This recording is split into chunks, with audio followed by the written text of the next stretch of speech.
House Committee to order. Good afternoon, everyone. Thanks for being here. Without our nation's military, the United States could not defend itself, let alone serve as the greatest force for freedom around the world. Congress has a constitutional duty to provide for the common defense and to support its service members' mission. That is why we are here today. The Service Member Quality of Life Improvement and National Defense Authorization Act for fiscal year 2025 is a significant step in honoring that obligation. The bill before us today provides the Department of Defense with a clear direction on how to ensure our warfighters can meet any threat at any moment of intense global instability. It is absolutely critical that we move this authorizing measure forward. H.R. 870 is the product of extensive bipartisan collaboration.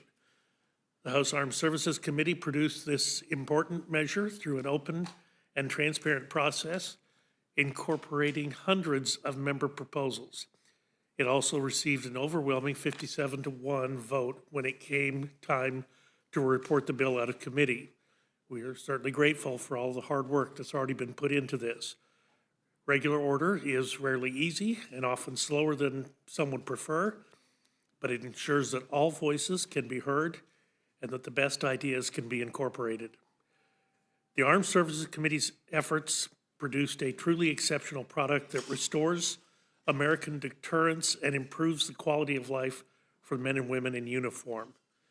The fiscal year 2025 NDAA counters China by bolstering Indo-Pacific defense and reforming the DoD's acquisition process, supports Israel by fully funding cooperative missile defense programs and expanding funding for R&D and anti-tunneling efforts. We certainly want to thank the bipartisan work to eliminate inefficiencies in our defense budget and thank the committee for finding $30 billion in taxpayer savings through cuts to redundant programs, obsolete weapons, and Pentagon bureaucracy. The NDAA rightly refocuses our military on lethality and national security. It requires promotions be based on merit. It ends affirmative action at service academies and abolishes the DEI bureaucracy at Department of Defense schools. H.R. 870 also foils the efforts to establish a military Green New Deal. Additionally, the bill fully funds the deployment of the National Guard units currently responding to the border crisis. House Republicans made a commitment to advance bills that do what their titles claim. This year's NDAA is no different.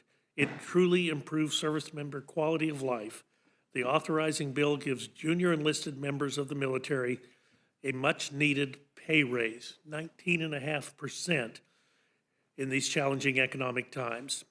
It improves military housing, expands access to medical care, and increases child care options, and makes it easier for military spouses to work and thrive wherever their service takes them. Our heroes and their families deserve nothing less. The policies in this bipartisan bill support ready, capable, and lethal warfighters. The world grows more dangerous day by day.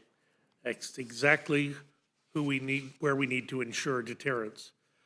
I encourage members to continue with the bipartisan and collaborative tone set by the House Armed Services Committee as we advance a measure towards floor consideration.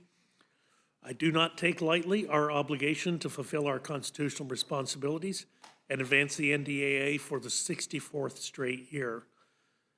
Additionally, the Rules Committee will consider two reports accompanying the resolutions which recommend the House find Attorney General Merrick Garland in contempt of Congress.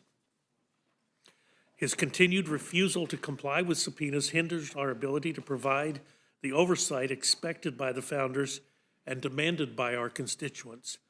House Republicans promised to deliver a government that's accountable, and these resolutions are central to continue our effort to honor that pillar of the commitment to America.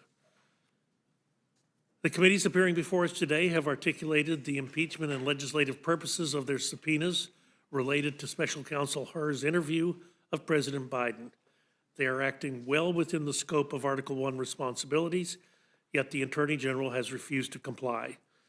He has left us with no choice but to pursue the contempt charges to preserve the spirit of congressional oversight and to safeguard our delicate system of checks and balances. I do doubt that my friend, the ranking member, will agree on this course of action, but I'm reminded of his words when Tom Cole departed the committee. He said, "We don't have to agree on everything to agree on something." I hope he will at least join me and agree that the House Armed Service Committee deserves to be commended for their adherence to bipartisanship and to regular order. With that, I look forward to the compelling testimony from our witnesses and the opportunity to advance the critical measures which fulfill our constitutional responsibilities. And I would now like to yield to the ranking member, Mr. McGovern, for any remarks he wishes to make. Well, thank you, Mr. Chairman. And before I begin, I want to congratulate Jennifer Belair, the new staff director on the other side of the dais. I'd also like to congratulate Steve Waskowitz, the new deputy staff director. Jen and Steve have both spent a number of years with the committee. They are both familiar faces to all of us who work up here, and I look forward to continuing to work well with them in their new roles and keeping the traditions of this committee alive. I feel bad for them that they have to listen to me on a regular basis, but this is the life they chose. But they're both professionals, and they both care about this institution, and we look forward to a good and productive relationship. So today we'll begin by considering the National Defense Authorization Act for FY 2025. I appreciate the work of the chair and ranking member and their staffs who have spent countless hours getting this bill together. And yeah, we don't have to agree on everything to agree on something, and the something we agree on is these are good individuals, and we commend their staff for the incredible work that they have done and the bipartisan fashion in which they have conducted themselves up to this point. There are a lot of good ideas included in here, a pay raise for our troops, and more resources to improve the quality of life for service members and their families. Personally, and I say this every year, so it may sound familiar to you, I believe that military spending in this country is excessive, and I think it has been for a long time. I don't blame it on any one party or person. I believe we should support our troops and the mission to protect this country. But I don't think that automatically means spending nearly $1 trillion a year on the Pentagon. And I mean, the Pentagon can't even pass an audit. And I think we need to have a new definition of national security in this country, one that is expanded to include the quality of life for all of our people. We live in a country where there are 44 million Americans who don't know where the next meal is going to come from, who are hungry. I mean, I don't know how we can tolerate that. We have to invest more in those who are unhoused. We need to find ways to improve our health care system and build new schools and parks and make life better for everybody. So that's just my general view on the topic, but I don't want to take away from the good work that has been done and the integrity of both the gentlemen who are before us. And while our side has a diversity of views about this, I can tell you that we all strongly believe that any NDAA that comes to the floor should not be jam-packed with partisan poison pills. And I want to thank the Ranking Member Smith for his effort in ensuring that this bill reflects a fair balance of Democratic and Republican priorities. Last year, House Republicans loaded up the NDAA like it was a MAGA wish list, language to restrict abortion access, attacks on LGBTQ plus rights, and and end what Republicans think is woke in our military, a term that they use basically to classify anything that they don't like. The NDAA should represent a good faith attempt to keep America safe. If what happened last year happens again during this bill's amendment process, then Republicans will be looking at a very steep uphill battle to get this bill across the finish line. Let me also just say, speaking of last year, this committee recessed for hours and hours while the majority tried to get their act together until we finally reported a rule nearly at midnight. But then we had to meet again to report a second rule the next day anyway, and didn't report that one out until almost 2 a.m. So I think I speak for all the members and staff and institutional staff here when I say, please, please, let's not do that this week. Let's recess and reconvene tomorrow if that's what it's going to take to get this rule together. but I hope we can avoid meeting in the early hours of the morning. We also have two contempt resolutions before us today, both regarding the U.S. Attorney General Merrick Garland. These resolutions are not about Merrick Garland. They are about politics. They are about trying to go after Joe Biden, which is all the majority has done from day one. There is no, let me emphasize that word, no legitimate purpose for obtaining the audio recordings that these Republican chairs have asked for, zero. Transcripts of exactly what is on these recordings have already been released. I mean, they have been released. So let's just be honest. This is simple. The reason Republicans are doing this is obvious to anyone with half a brain. This is a distraction from the fact that their nominee for president is a convicted felon. There's an old saying, if you don't like the facts, argue the law. If you don't like the law, argue the facts. And if you don't like either, bang your hands on the table and yell. And that's what Republicans are doing here. They have all admitted that their investigation into President Biden is over. They have admitted they've found nothing. They've admitted it's a political stunt. That's why they all but ended their impeachment sham. So what are these resolutions about? It's about banging their hands on the table. It's about covering up their embarrassment. That's why they're denying, deflecting, distracting, and delaying. They've found nothing, and instead of eating crow, they want to muddy the waters, pretend like something nefarious exists, and make President Biden look bad. This committee and this House are like a broken record. The other side continues to have no agenda, no ideas, just more of the same old partisanship and extremism. I know we have a long day ahead of us, so with that, I will thank our witnesses for being here, and I yield back my time. Chair thanks the gentleman. Gentleman yields back without objection. Any prepared statements that our witnesses have may be included in the record. I want to welcome the first panel, Chairman Mike Rogers and Ranking Member Adam Smith from the Committee on Armed Services. Chairman Rogers, we welcome your testimony. Thank you, Chairman Burgess and Ranking Member McGovern and members of the committee. I want to thank your staff for what a great job they did in helping us move H.R. 8070 to the floor. I want to thank my friend, the Ranking Member Adam Smith, for being such a tremendously helpful partner in running this committee. For the first time in decades, this year's bill carries a new title. It is the Service Member Quality of Life Improvement and National Defense Authorization Act. We did that to underscore the tremendous gains this bill makes toward improving the quality of life for our service members and their families. No service member should have to live in squalid conditions. No military family should have to rely on food stamps to feed their children. And no one serving this country should have to wait weeks to see a doctor or mental health specialist. But that's exactly what many of our service members are experiencing, especially our junior enlisted personnel. This bill goes a long way toward fixing those things. It includes a 20% pay raise for junior enlisted personnel. It expands allowances for housing and food and improves the cost of living for children. Our calculation, the bill authorizes $766 million over the budget request to improve existing barracks for single service members. It enables the services to pursue public-private partnerships to provide better unaccompanied housing, which is a really, I think, good development. The bill reduces dangerous healthcare wait times by waiving referral requirements for specialty care and expanding the number of DoD doctors and nurses with special recruitment and pay authorities. The bill improves access to child care for military families by providing over $206 million to build new DoD child care centers and fully funding child care fee assistance programs to offset the cost of private child care.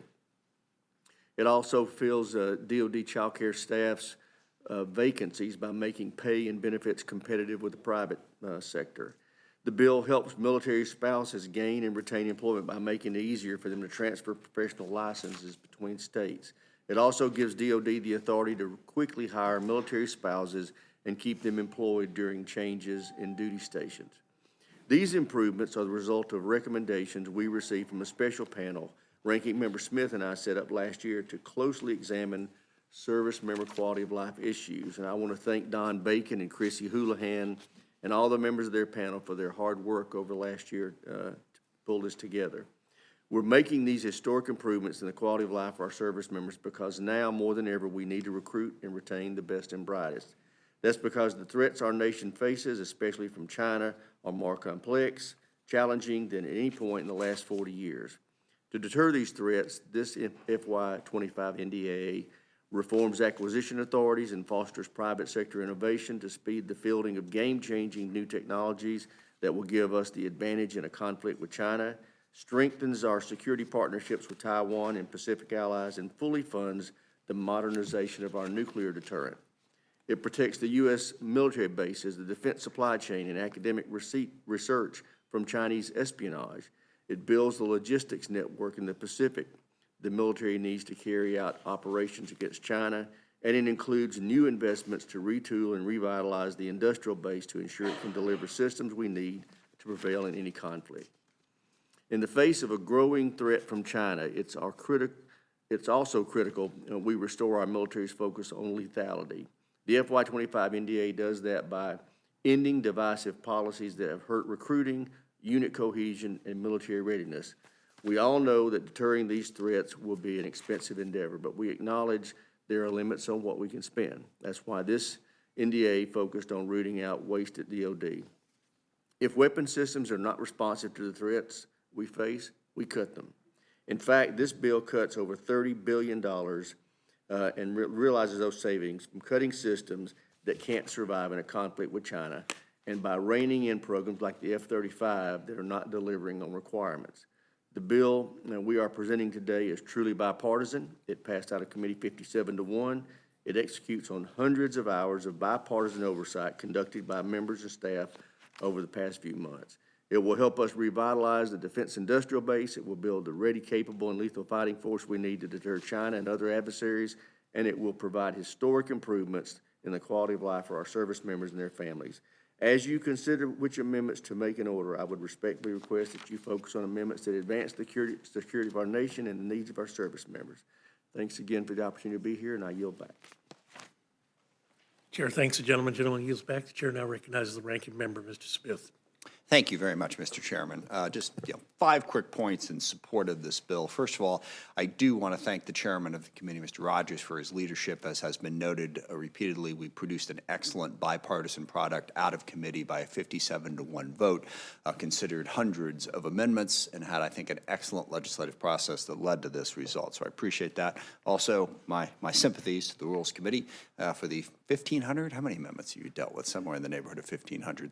That's a lot to sort through. We appreciate your efforts to get through that to hopefully ultimately produce a high-quality product. A couple important things about this bill. First of all, oversight, that is one of the primary tasks that we have on this committee, to exercise our oversight of the Department of Defense to make sure that we are getting our money's worth for the taxpayer dollars spent there. There are many examples of that throughout this bill. I do want to emphasize one. That is our effort to get the F-35 that we want. We are restricting the number of F-35s and taking that money to require the defense contractors to improve the process so that we can finally get to the Block 4 F-35 that we need. That oversight is crucial. I think the Subcommittee on Tactical Air and Land did an outstanding job of that. I hope this committee and the Appropriations Committee will support that process. But that's but one of many examples of why oversight is an important part of the job that we do. Second, as the chairman mentioned, the partnerships and alliances are crucial. Those are supported throughout this bill in many of the ways the chairman described. Also want to highlight the Baltic Security Initiative, as Latvia, Lithuania, and Estonia are at most risk right now from the activity from Putin and Russia. That continued support is enormously important. We're not going to meet our national security needs without our partners and our allies. It is also crucial that we continue to invest in innovative technologies. And again, I want to thank the chairman for his leadership on changing some of the procurement practices at DOD to enable us to buy the new technologies that we need in a timely manner. Warfare has become a technological battle. We've certainly seen that in Ukraine. Drones, counter drones, the ability to jam systems, the ability to make sure your systems are not jammed. All of that is about new technology, as is long-range fires and missile defense. We have to be able to quickly purchase those new technologies and to work with industry to make sure that we can. There are a number of provisions in the bill that do that. The other big point is the one that the chairman hit, and I just really want to emphasize. This bill really goes after the quality of life issues that are so important to the men and women who serve in our military. That is the backbone of our military. It is what makes our military the best in the world. The equipment is important. The people are irreplaceable. We need to make sure that we're giving them the support that they need. As has been mentioned, one of the big aspects of this is a 19.5% pay increase for junior enlisted. That's where we really have the problem.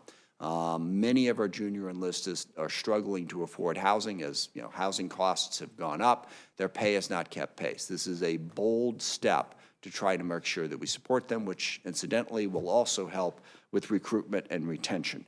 The healthcare piece of this, also really important. Child care, on step after step, we have improved this. One final piece that I want to mention that hasn't been mentioned yet is support for the spouses. One of the problems many spouses have is they have a job, but that job requires a license. They move from state to state. They can't keep the job. This bill addresses that issue by making those licenses more easily transferable. Overall, the entire time we've been here, there has never been a bill produced in this process that has done more for the service members than this bill, and I strongly urge support. Lastly, and not to end on a negative note, I'll try to come up with something positive after this point. We are concerned about the amendment process that is before us. As the ranking member, Mr. McGovern, noted, last year this bill put in a lot of very partisan amendments. We had a robust debate on the committee level about amendments that some Democrats wanted to offer, amendments that Republicans wanted to offer. How do we get to a bill that can, in fact, be bipartisan? And we got there. I would hope the Rules Committee would do the same. And specifically, the challenges are any effort to go after reproductive health care, any effort to go after the rights of the LGBTQ community are going to be problems, as is any effort to block the efforts of DOD to have a truly inclusive military. Look, in order to have the service members that we need, we have to recruit across a broad swath, and historical discrimination is an issue. I think it's really important that members of the LGBT community feel like they are welcomed in the military and can serve because we need their talent. We need the talent of a diverse population. Attacking those efforts to ensure that is what will make this bill partisan, and we don't have to do it. We can, in fact, produce a bipartisan bill. But again, I'll go back to where I started. This has been a tremendous partnership between Democrats and Republicans in the House Armed Services Committee. That is made possible by Chairman Rogers' leadership. I thank him for that. I thank him for the product that we produced out of committee. And I am confident that by the time we get to the end of the process, as we always do, we will have, once again, a bipartisan product. Let's just get there earlier this time. Save ourselves the aggravation. It's where we're going to wind up anyway, so why don't we just go ahead and do it? With that, I urge support for the bill, and I thank the chairman for the time. Gentleman yields back, Chair. Thank both of you for your thoughtful comments. Just as a technical note, the total number of amendments that committee staff has diligently worked on is 1358, so that's a pretty sizable number. I'm going to defer my questions to the end to see how we're doing with time. We recognize the gentleman from South Carolina for his questions.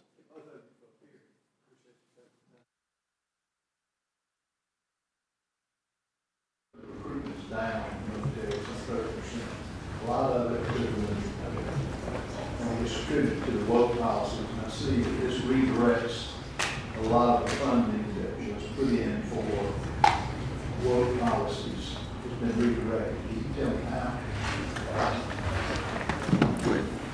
And either one's fine. Sure, and I'm sorry, I don't even know what you mean by that. I mean, recruitment is an effort to go out and go into whatever populations you need to recruit them. I can tell you that the primary reason that recruitment was down was because of the pandemic, which took our recruiters out of high schools. The numbers are actually better this year than they were last year, and they are getting better as we're able to get past the pandemic and do more aggressive recruitment. I just fundamentally disagree with the notion. I mean, you have to define your term a little bit better. I mean, I do know what woke means to a variety of different people, but it means different things to different people as well. The efforts that the military has done are to go out and recruit aggressively from wherever they can. I don't believe there is any sort of redirection of funds in that regard in this bill. So I'd have to get more specifics to answer that. But look, recruiting from a diverse population is the reality of the country that we face right now, and I would hope the military would continue to do that. Congressman Rogers, you have any? Yeah, we did cut $30 billion from obsolete ships and aircraft and weapon systems that just don't meet our requirements. But also, just like last year, we had cut some divisive programs on CRT training and DEI programs. That's what I mean by what, DEI? Yeah. And those remain unfunded or held at whatever we did last year. And we cut some DEI advisory committees at DOD students as well. So, I mean, we've made some incremental improvements over what we did last year that are going to save us some money. But the big savings come in weapon systems. Okay, the funding that were given to the National Guard to assist in border control, It's in there, 100%. how does that correspond with the states? I mean, Well, what how happened- would each state, I assume, would have to request National Guard to get involved with stopping the flow of the illegals? Well, typically, it's the president who asks for the National Guard to be deployed by the states to supplement the efforts of the Border Patrol. Keep in mind, whenever that happens, the military personnel, the National Guard, are not allowed to interact directly on the border. They basically backfill administrative positions so that more CBP agents can go to the border and do their job. But that's funded federally, and it's requested by the president to use state and National Guard resources for that purpose, but we pay for it. But that's not going to happen. No, it's fully funded. It's happened under every administration since Clinton. But I mean, this president's not going to. Well, I don't know about that, but we fully authorized it in this bill. Do you have a dollar amount? I don't know how much is authorized, you know? It just, what I had, tell me if I'm wrong, fully funding National Guard for deployment to secure the border. Yes. We fully funded what was requested by the administration to do that. And every administration has done it, Democrat and Republican, going back to Clinton, I know for sure. And I can get you the number, I just don't have it Okay, in my paper. that'd be fine. If y'all get the number on it, I'd be interested in just seeing that. Sure. I have no further questions. I'm sorry, if I could, I want to, in diversity, equity, and inclusion, I'm really kind of worried about, there is such a thing as bad DEI. I've seen bad DEI, which goes out and tries to, make it like, all white people are racist, and that's the focus of everything. So, and that's CRT and some other things. The military doesn't do that, okay? But the notion that in a nation that clearly has a history of discrimination, that if you're running an entity, you need to make affirmative efforts to reach out to marginalized populations to make sure they are fairly represented, that's just common sense. That's just using the human resources that are available. I mean, we took a long time to get women accepted into the military. Women are a vital part of our military right now. To have an effort to affirmatively make sure that you're recruiting women, that just makes sense. We have also had historical racism, certainly against black people, indigenous Americans, and Hispanic Americans, making sure that they know that they will get a fair shot and be fairly included. That's common sense. I mean, I've seen the bad DEI, and I don't disagree with that. I live with it out in my district in some cases. That's not what the United States military is doing. They are trying to recruit in a diverse population to get us the best people possible to serve in the military, and I hope folks will recognize the difference. Thank you. I appreciate you giving me that time. Chair thanks the gentleman from South Carolina who yields back. Chair recognizes the ranking member of the full Well, thank you, committee. Mr. Chairman. Again, I want to thank you both for getting a 57-1 vote out of your committee. And I hope that we here in the Rules Committee don't screw it up, which is really possible. That we shouldn't be making an order amendments that haven't been thought out, or that quite frankly don't belong on the NDAA for debate, but people think that this is a vehicle that's going somewhere, so they should attach everything to it. And again, issues that deserve more time for people to be able to analyze before we bring them to the House floor. So again, but my appreciation to both of you for the way you have worked together and the example you have set will be that I will have no questions and yield back. Gentleman yields back chair. Thanks, the gentleman. The gentleman from Georgia is recognized for questions. Thank you, Mr. Chairman.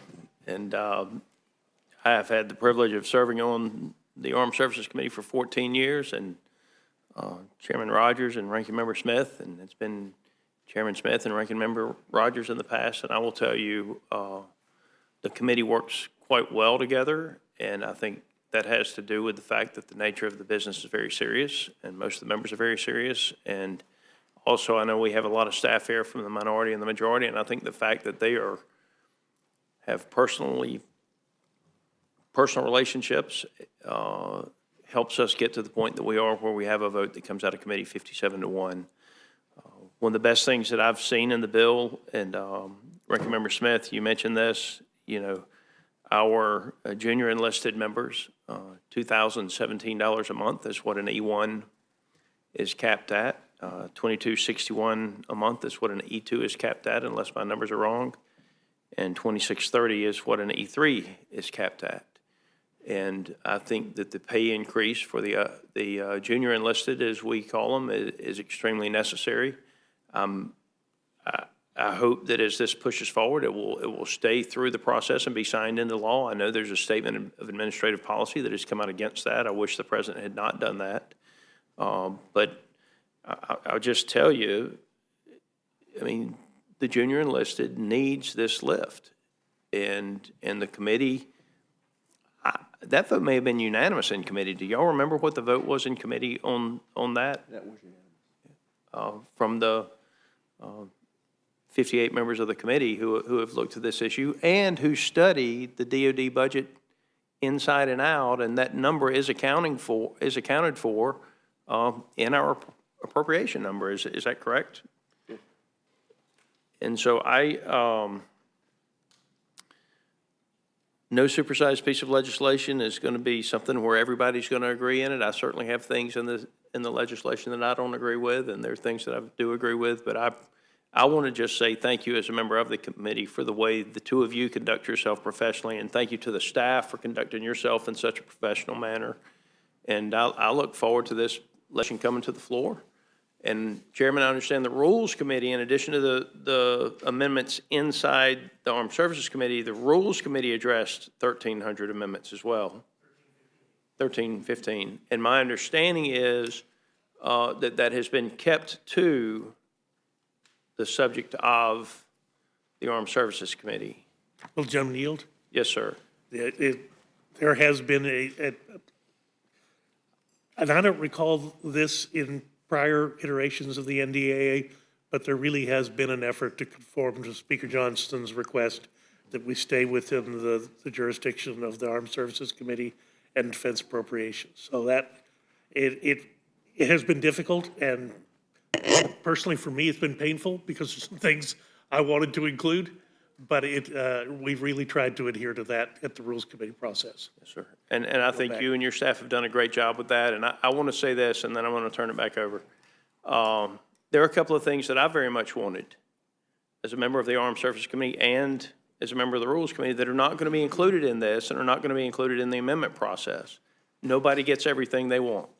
But what we're going to have here is a good piece of legislation that I hope the rule will pass, and then we get the things done and get this bill across the floor into the Senate, and we'll deal with, a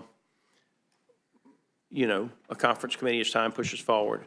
I want to mention two things that I've tried to get done that we're having difficulty getting done because I want to make sure the public knows that we're still working on these. One is if we have a soldier that is killed in combat and that soldier's spouse remarries, that soldier's spouse loses something that I feel like they've earned, and that is access to TRICARE.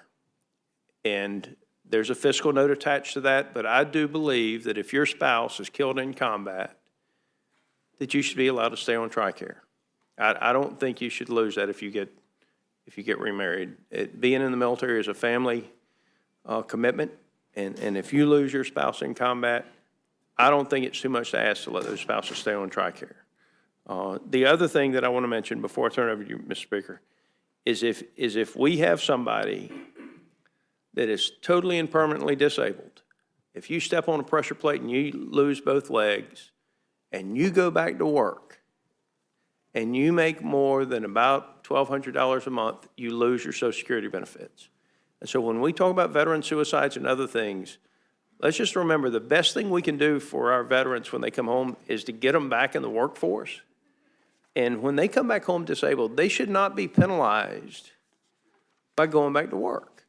They should be allowed to go back to work and not lose that Social Security benefit. And again, there's a fiscal note that's attached to that, but those are two things that as we push forward over the next several months, I hope that we can look at including, both of which would help our warriors. With that, Mr. Chairman, thank you for your time, and I yield. Gentleman yields back. Chair thanks gentleman for his thoughtful comments. The chair recognizes the gentlelady from Pennsylvania for questions. Thank you, Chairman Rogers and Ranking Member Smith. Thank you for your work to bring us a bipartisan NDAA, one that shows the efforts at compromise and working through issues to benefit our national defense. So really appreciate your strong work. I do share the Ranking Member's concerns here that that thoughtfulness and that working together might get submarined if we see too much amendment work coming out of this, and I certainly hope that we won't see that going forward. And I think we do need to show appreciation for both your staffs and the rules staff for addressing thousands of amendment requests, because we know they do the yeoman's work with this. I'm particularly excited about the major reforms for military recruitment and retention. I grew up near Fort Drum, so that's very much been a part of my family's life. My sister taught at a school that served service members and their children. This committee has held hearings on hunger and how it impacts our service members because they're not being paid. And quite frankly, those who've studied the issue have shown us over and over again that one of the greatest recruitment pushes has been bad economies. When people can't earn enough outside and they turn to the military in order to feed their families. So now that we have a better economy and people have better opportunities elsewhere, of course it's hurting some of our recruitment efforts. So really think that that's a much needed push for our national security and to improve the standard of living for the people who are most dedicated to service of the country. Is there anything you can tell us, Ranking Member, about some of the drivers and how this bill attempts to address some of the challenges to recruitment? Sure. Yeah, well, two issues. I mean, one is the challenges to recruitment in general. And I think, I outlined one earlier, and that was coming out of the pandemic. The military basically wasn't able to recruit in the way that they were used to recruiting for about a year and a half, and that really hurt. And then second is the basics of the economy. Unemployment is low. There are other opportunities and other options, and that always makes recruitment more difficult. But I do think that the other factor is, and Mr. Scott did a very good job of outlining the challenges that junior enlisted face because of the low pay combined with the high cost of housing. So we go after the pay very specifically, and sorry I put away my notes here, but we also go after the housing costs and the child care costs, which can be crucial. People in the military frequently have children at a younger age than others. We increased the basic housing allowance from 95% to 100% of the calculated rate for military housing areas. Housing has gone up in a number of areas that have military bases. On access to child care, I believe the chairman mentioned this, we make it so that the support for child care is 100%. We have a backlog now. There is a support plan, but we have a backlog of people waiting. So we eliminate that backlog. So we go after housing, pay, child care, and health care, which are some of the basic costs, which will make it more economically viable for people to join the military and, crucially, to stay in the military. And I think that will help. So the provisions are very comprehensive, and it really helped that we had the quality of life panel because they did a deep dive on all of this. They didn't pull the 19.5% pay raise out of thin air. It was a calculation of what was needed, as were all the other benefits that are in this package. It's an incredibly strong package. Well, the idea that you're addressing child care, pay, housing, and health care, that's pretty much every family's four basic concerns. So we really appreciate that. I also appreciate your mentioning of the importance of diversity, equity, and inclusion principles for our military. I have a sister who served back in the 80s. She is gay, and the discrimination that she and many of her colleagues suffered was unacceptable and resulted in a loss of talent for our military.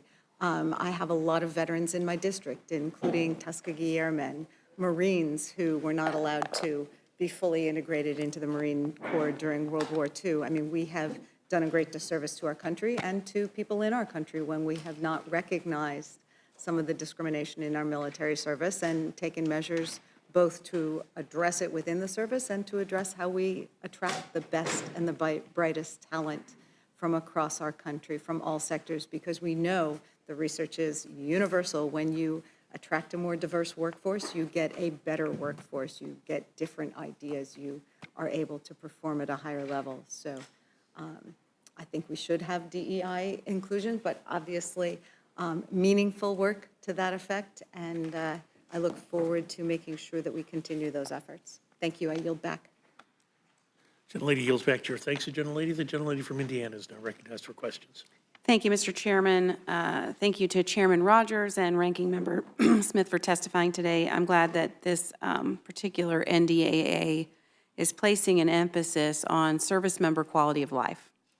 I'd like to just ask Chairman Rogers just about the process, and the Ranking Member, if you'd like to answer, the process you've developed to follow. What did you follow to develop the quality of life improvements that are included in the NDAA?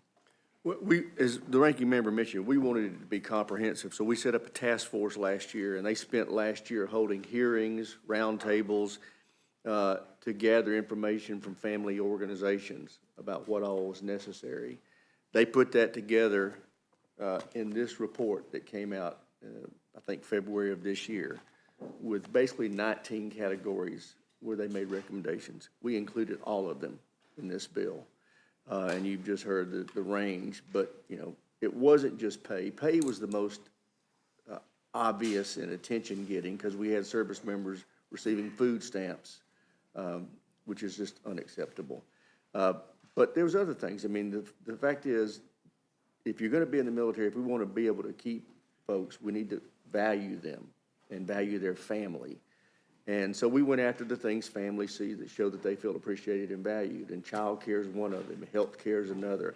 Housing was another area of just egregious deficiencies that we are putting resources against those things to make sure that these families feel valued. Spousal employment is another. We make these people move. So those were the broad categories. We included every recommendation in here. And I can tell you, I'm proud of this, but I intend to come back next year and let's layer more on there, particularly in the area of child care and health care, because while we're particularly going after recruitment issues right now, these are going to metastasize into retention issues if we don't value the full family and make the experience more comfortable. And to the Ranking Member, do you want to add anything on that front? No, I think the chairman summed it up fairly well. And that's the important thing. These were not just, well, let's give more money, let's give more housing. We did a very extensive study, and there were, service members, members of their family, veterans, retirees, all came in and testified before this panel over an extended period of time to really get into the detail of what are the aspects of a service member and their family's lives that need improvement. So these are very specific, very well thought out proposals that I think will make a huge difference. Thank you, and I just want to just make a particular note that I totally agree that we have to treat the service member and their families with care, and I hope this is an important first step in continuing that process that you guys have started with the passage of this bill. I also want to thank the Rules Committee staff and the legislative staff for our Rules Committee of the Rules Committee members for the hard work that they did with processing. I think it was 1,400 different amendments to this bill, and to your committee as well for the work that they did in sorting through all of this. Thank you, and thank you for this emphasis to take care of service members and their families. It's important, and I yield back. Gentlelady yields back. Chair thanks the gentlelady. The gentlelady from New Mexico is recognized for questions. Thank you so very much, Chairman. And thank you, Chairman and Ranking Member. I love it when you come before the Rules Committee because it's when we can actually all agree on the bill. And it's a wonderful sign of bipartisanship.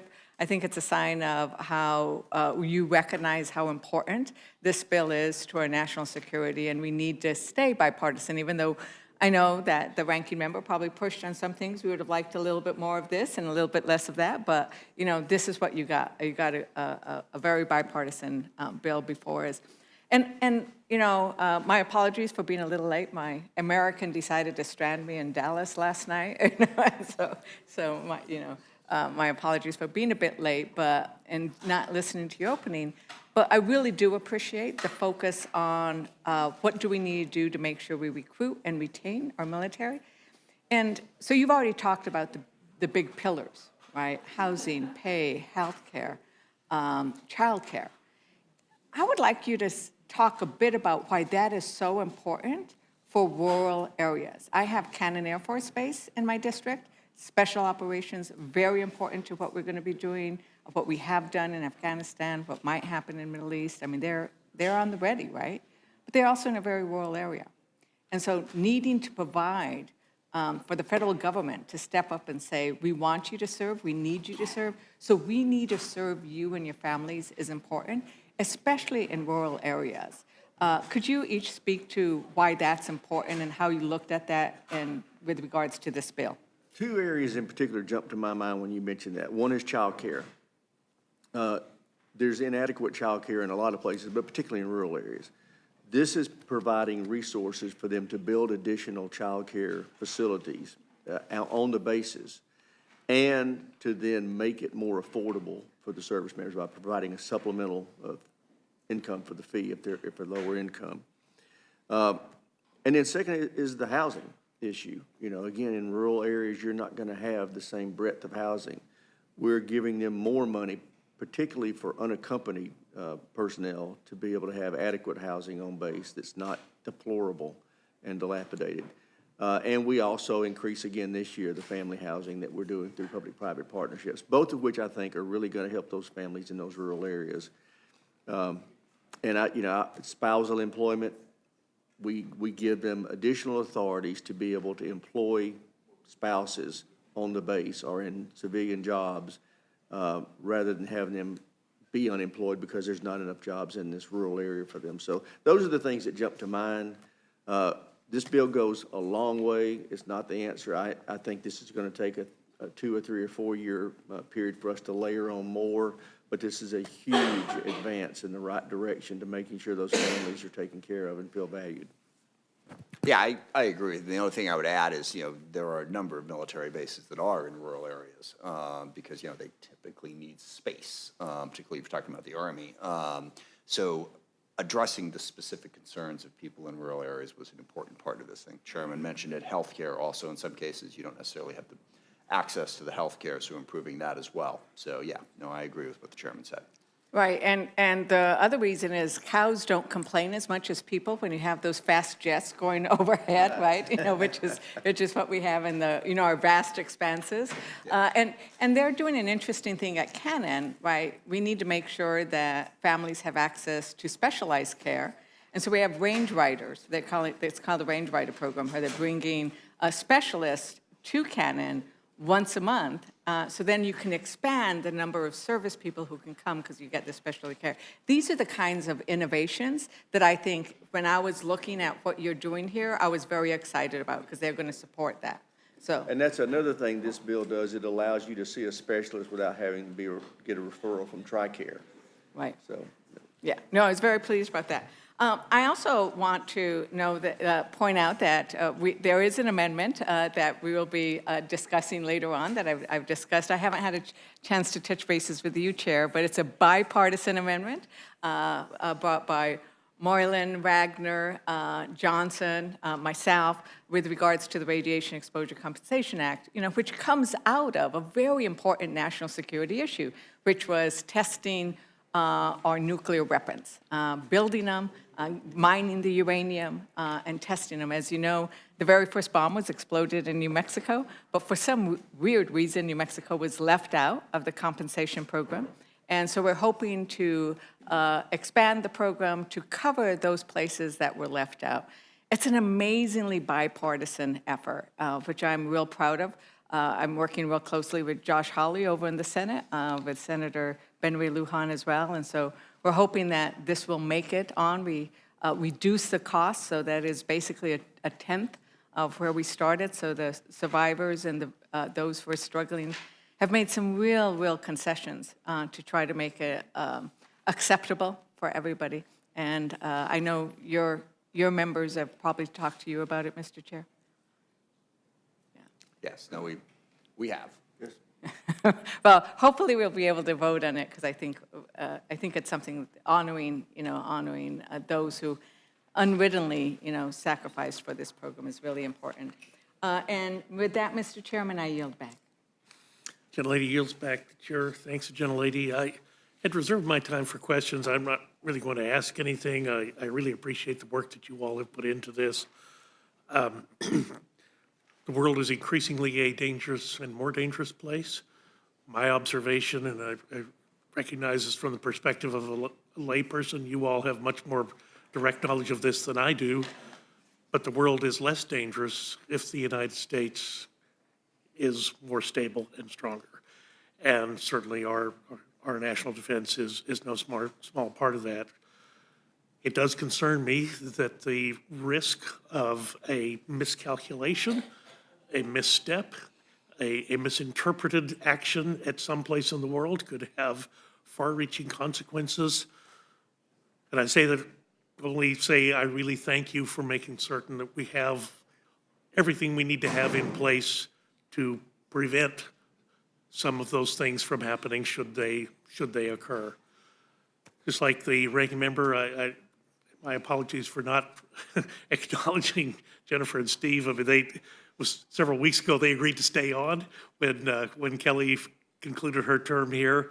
It seems like forever ago now, and we would not be here today at this point with an NDAA with 1,358 amendments had it not been for the really the incalculable work that the Rules Committee staff did over the weekend, and we really appreciate them. But thank you for your testimony and your thoughtful approach to this, and the witnesses are excused. Thank you. Thank you, Mr.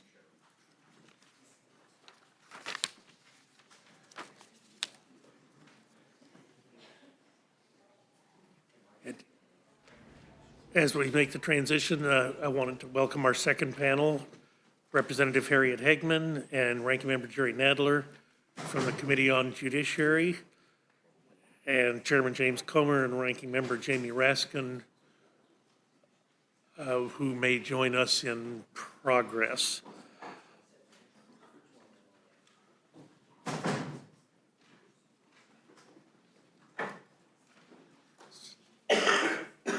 So Representative Hageman, as you're ready, we welcome your testimony.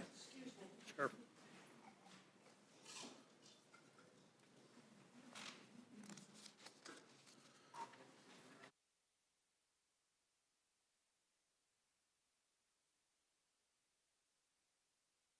If the gentlelady will suspend for one moment, I see the chairman of the, Chairman Raskin, I'm sorry, Chairman Comer, if you would join us at the table.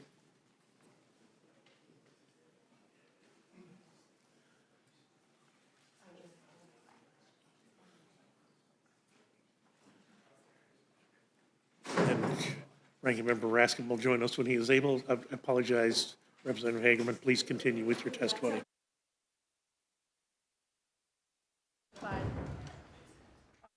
Very important issue. This resolution upholds the institutional power of the House by recommending that the House find Attorney General Merrick Garland in contempt of Congress for failing to comply with the Judiciary Committee's subpoena. It's very simple. Attorney General Garland holds information vital to the committee's legislative oversight and the House's impeachment inquiry.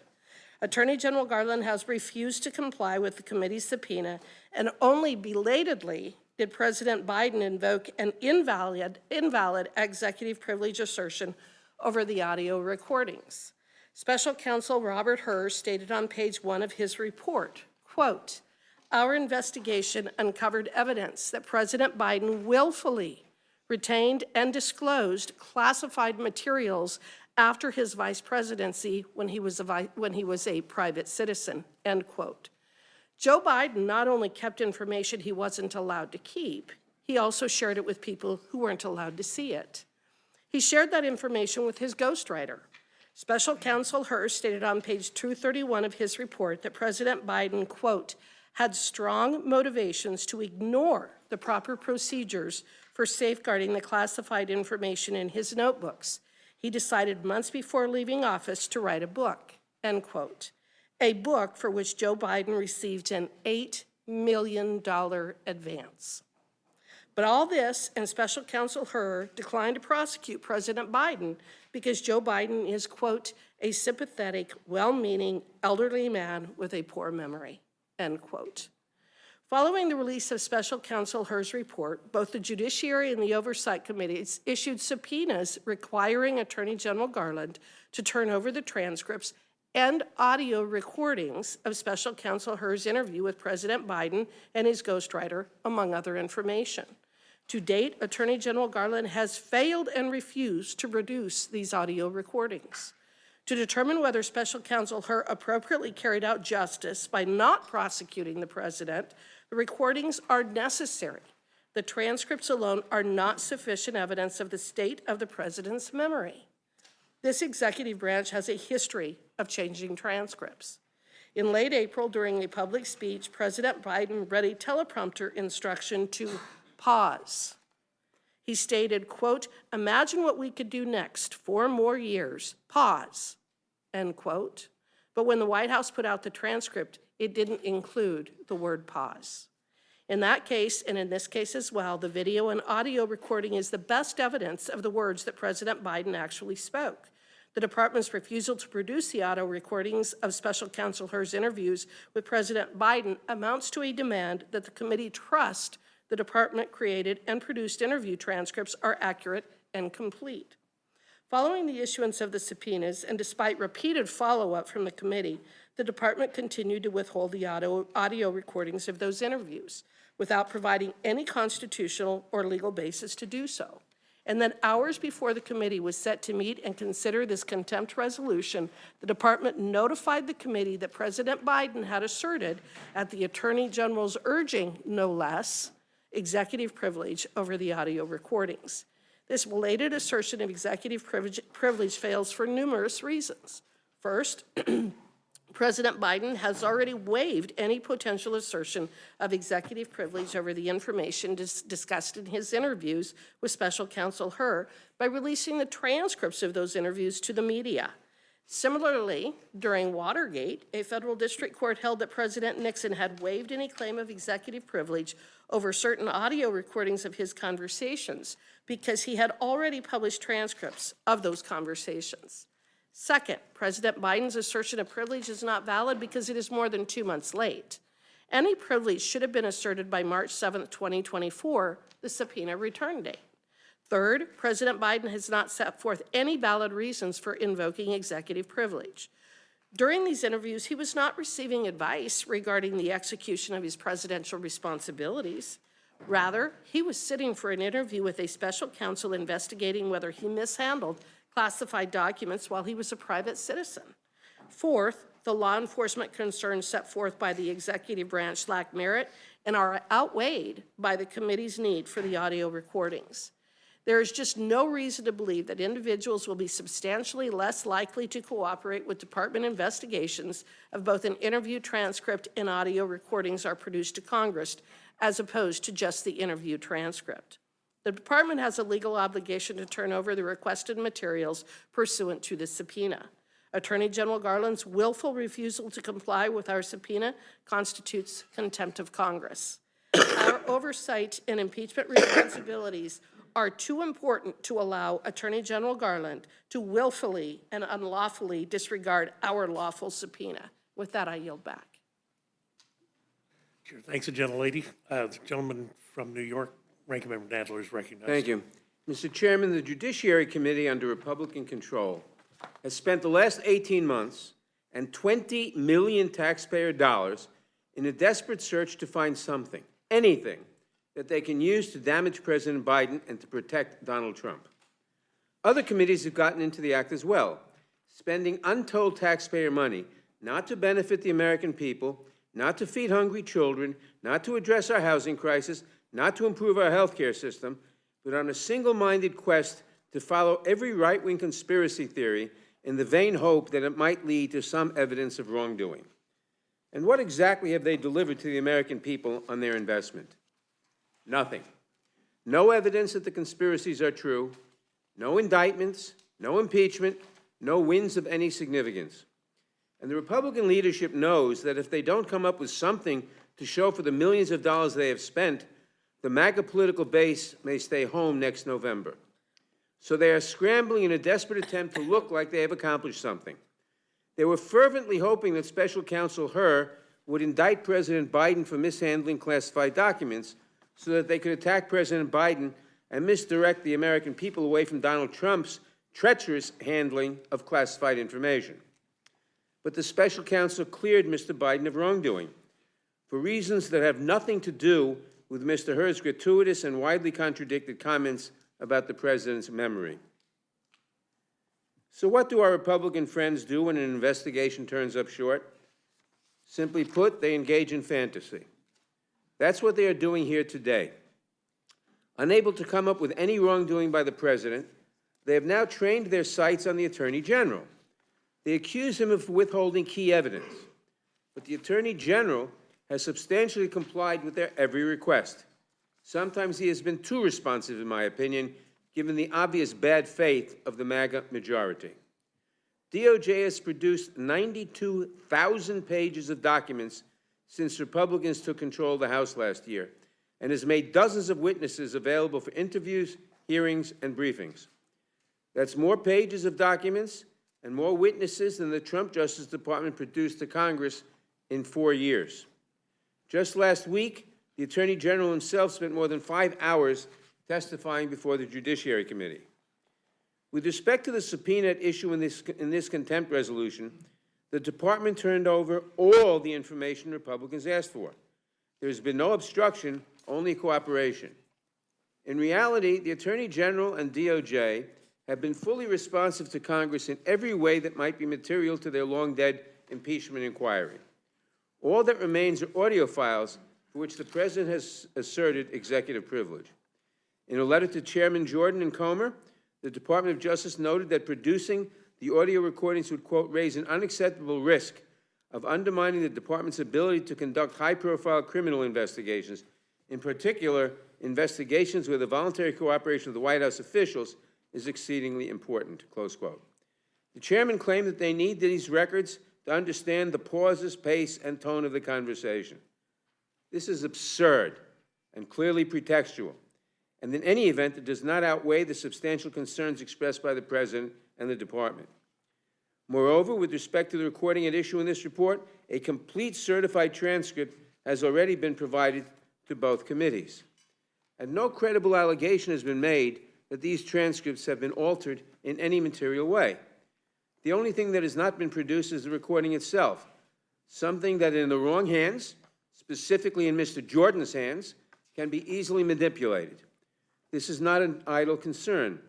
Last year, a witness testifying in a closed-door deposition told us that she was the victim of a manipulated video amplified by Republicans on the Judiciary Committee and that it contributed to a flood of death threats against her. Nina Jankowicz told us this about her deposition in April 2023. This isn't really about a policy disagreement with the DOJ. This is about feeding the MAGA base after 18 months of investigations that have produced failure after failure. Like most of the bills House Republicans have pushed on purely partisan lines, this contempt resolution will do very little, other than smear the reputation of Merrick Garland, who will remain a good and decent public servant no matter what Republicans say about him today. This resolution may boost Donald Trump's spirits before his sentencing for his conviction on 34 felonies, but it will certainly not convince the Department of Justice to produce the one remaining file in question. Like the broader impeachment effort before it, this contempt resolution will have been a partisan stunt, destined to fail from the very start. The American people actually need us to do important work. I'm tired of these games, and so are the American people. I urge my colleagues to oppose this measure, and I'd be very happy to answer any questions you may have. I yield back.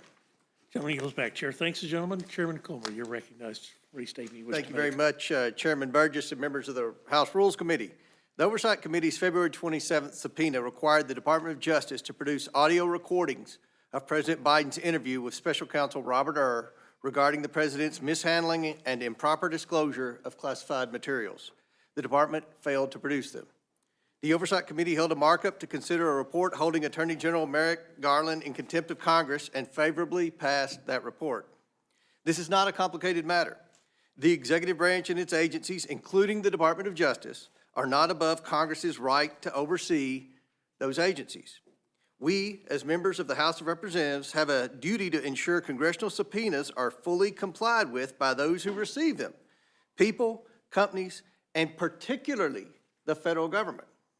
My colleagues on the other side of the aisle constantly talk about the threats to our institutions, but then they turn around and defend the DOJ's noncompliance with a duly authorized subpoena showing their partisanship. If my colleagues will not defend the institution of Congress, the institution they are a part of, how can we listen with a straight face when they talk about the sanctity of our other institutions?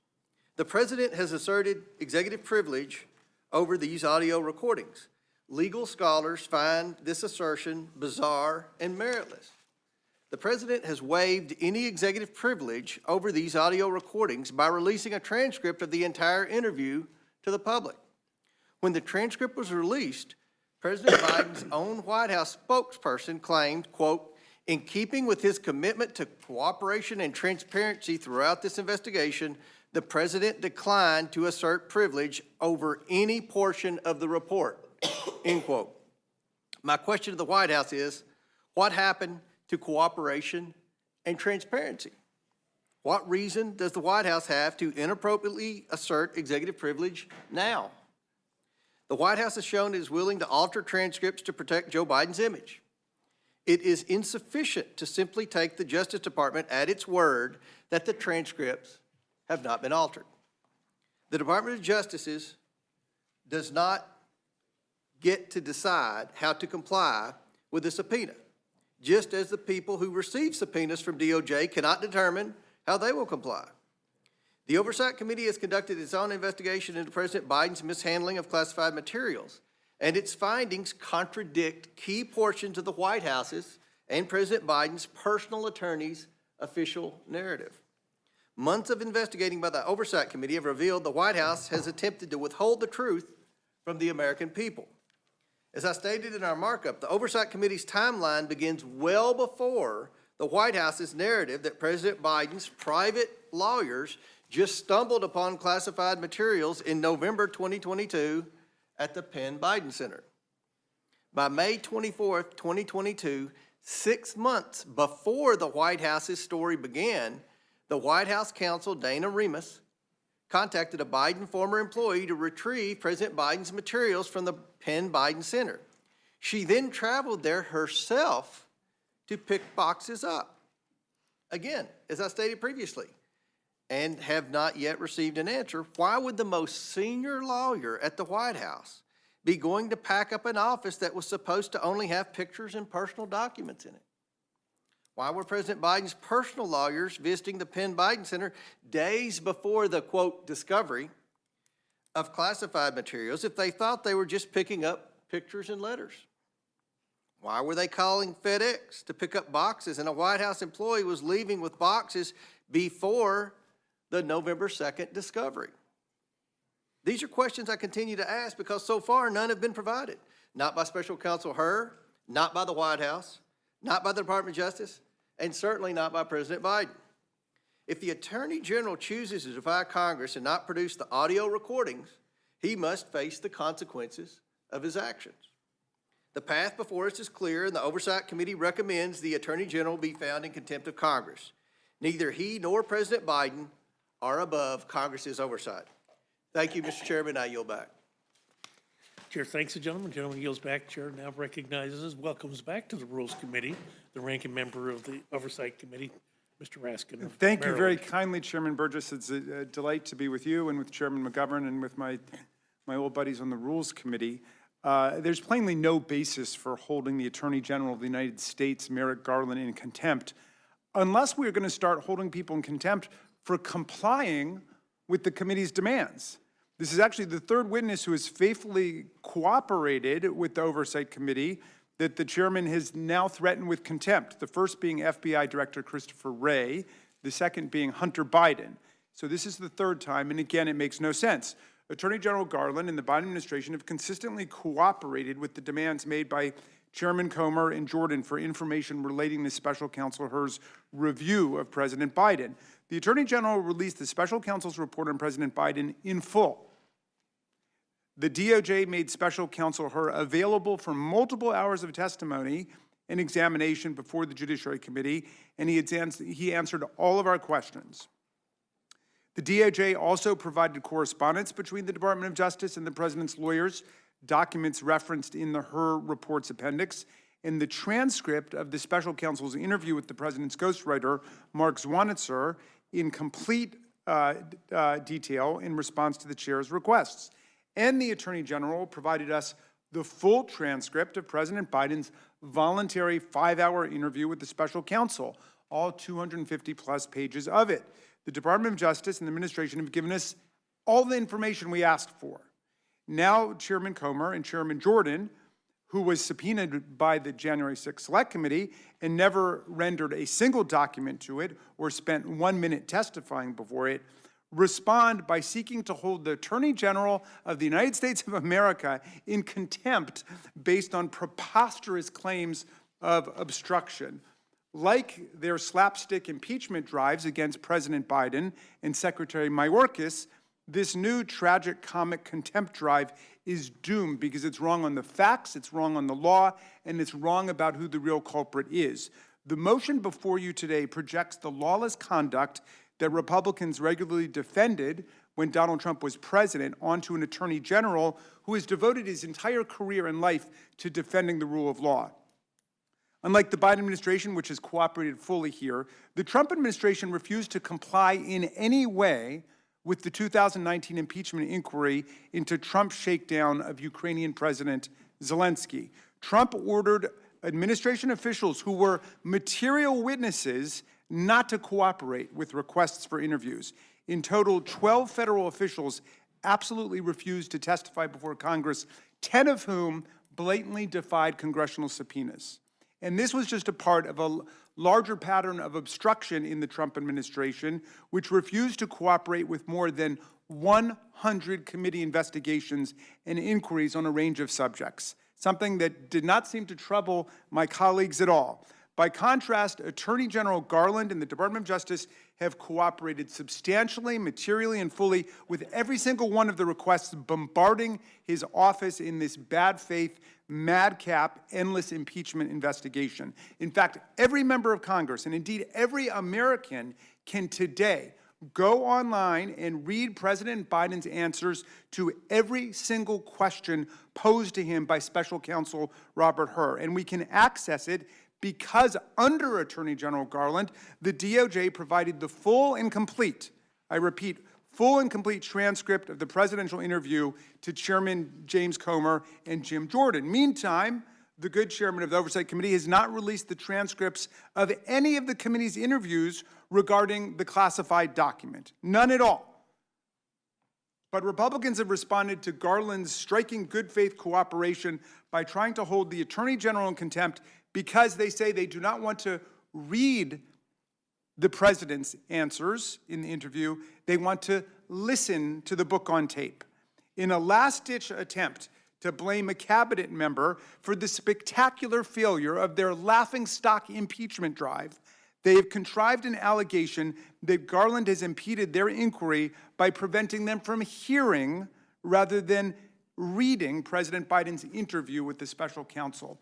The claim falsely implies that reading the words written out across 250 transcript pages isn't enough, and that hearing them would somehow change the content of the president's interview or the meaning of his answers and suddenly reveal the holy grail of the 118th Congress, evidence of the still unnamed and unidentified impeachable offense they've been spending millions of taxpayer dollars looking for. In fact, they want to pour over 5 hours of President Biden's taped interview to search not for an impeachable offense, because they know that doesn't exist at this point, but for a verbal mistake, like a mispronounced name, that they can turn into a political TV attack ad in the presidential campaign.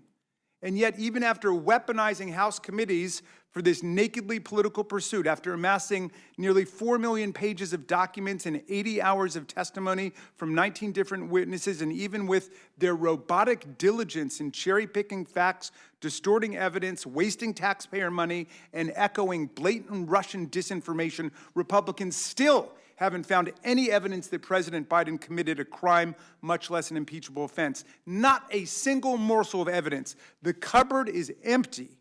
Last week, Republicans surrendered what was left of their floundering investigation, making half-hearted, last-ditch criminal referrals of the president's family members to the DOJ for some weak tea gotcha accusations.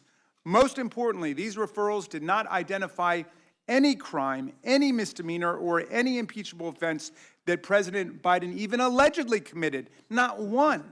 Now, in the wake of the collapse of this effort, they want America to believe that their 17-month impeachment quest failed, not because they had no relevant evidence of any identifiable impeachable offense, but because Attorney General Garland did not produce an audio tape of a book whose words they already possess and all of America can read. The Attorney General has given Chairman Comer all the information he has sought, and our do-nothing Congress is now finally about to do something, but it's something ridiculous and absurd. They're about to hold the Attorney General of the United States of America in contempt for actually complying with the demands of Congress. I urge the committee to reject this request for a rule to bring a contempt resolution against the Attorney General of the United States to the floor of the House of Representatives. Thank you, Mr. Chairman. I yield back.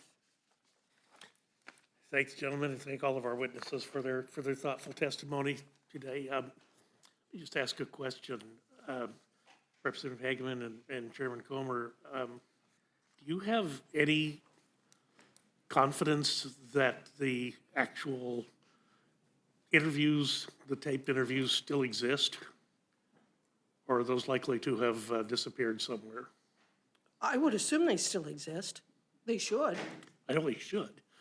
But there's obviously so much energy being expended to prevent the public from hearing these.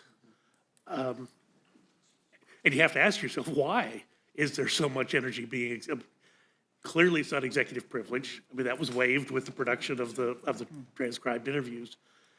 If there's this much energy being placed to put a wall between the American public and the substance of these, or the transcripts of these, I'm sorry, the audio of these interviews, clearly there's something that they desperately want to prevent from going to the hands of the American people. Could I answer the question? Mr. Burgess, I would say something in response to that. If they don't exist, I would say that someone has actually destroyed evidence. And that would be a very serious concern if someone actually did something with those audio tapes. I also think it's very important that we clarify some of the testimony that has been provided, which is there is the repeated claim that the transcript and the audio are identical, and that's not true. And in fact, it has been admitted over the last 2 weeks that there are differences between the transcript and the audio that they will not release. And it's one of the reasons why we absolutely have to have that audio, because they are not identical, and anyone who claims to the contrary is being disingenuous. Okay, you agree, Chairman Comer? Yeah, and I agree with everything she said.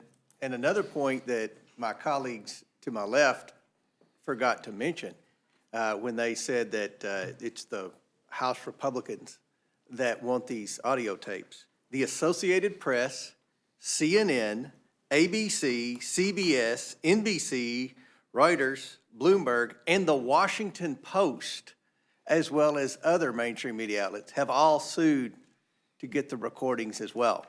So it's, the American people want to see those audio recordings in addition to the investigators in the House of Representatives. So I think that's a very important point to note.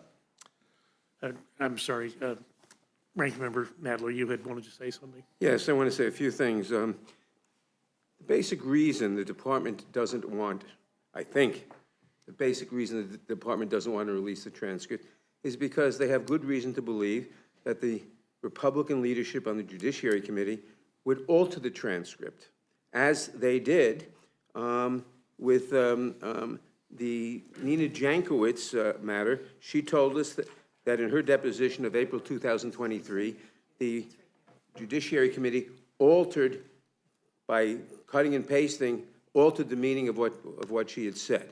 And I assume that's the reason that the Justice Department doesn't want to release the transcript. I would also point out that, you know, the Republicans are claiming that the DOJ waived the ability to claim executive privilege by producing the written transcripts. Legally, that's simply wrong. Audio recordings have distinct features and law enforcement uses. Release of audio would have a unique chilling effect on future DOJ investigations. Also, finding a waiver here would punish DOJ for cooperating with Congress. And I don't think we want to punish the DOJ for cooperating with Congress. I would also point out, contrary to some of the insinuations we heard from my two colleagues to my left, to my right, rather, I'm sorry, God forbid to my left, my two colleagues to my right, that Mr. Hur, who was a Republican, who used to work for Bill Barr, conducted a thorough investigation and found there was no basis for charging the president with improper retention or mishandling of classified documents, whereas, of course, the special prosecutor has indicted former President, or got a grand jury to indict former President Trump for mishandling classified documents, and he will have to go to trial. So it's a world of difference, and we should not be... I'm going to interrupt you there. It is a world of difference because President Trump was president. These documents were procured when the Vice President Biden they were under his control.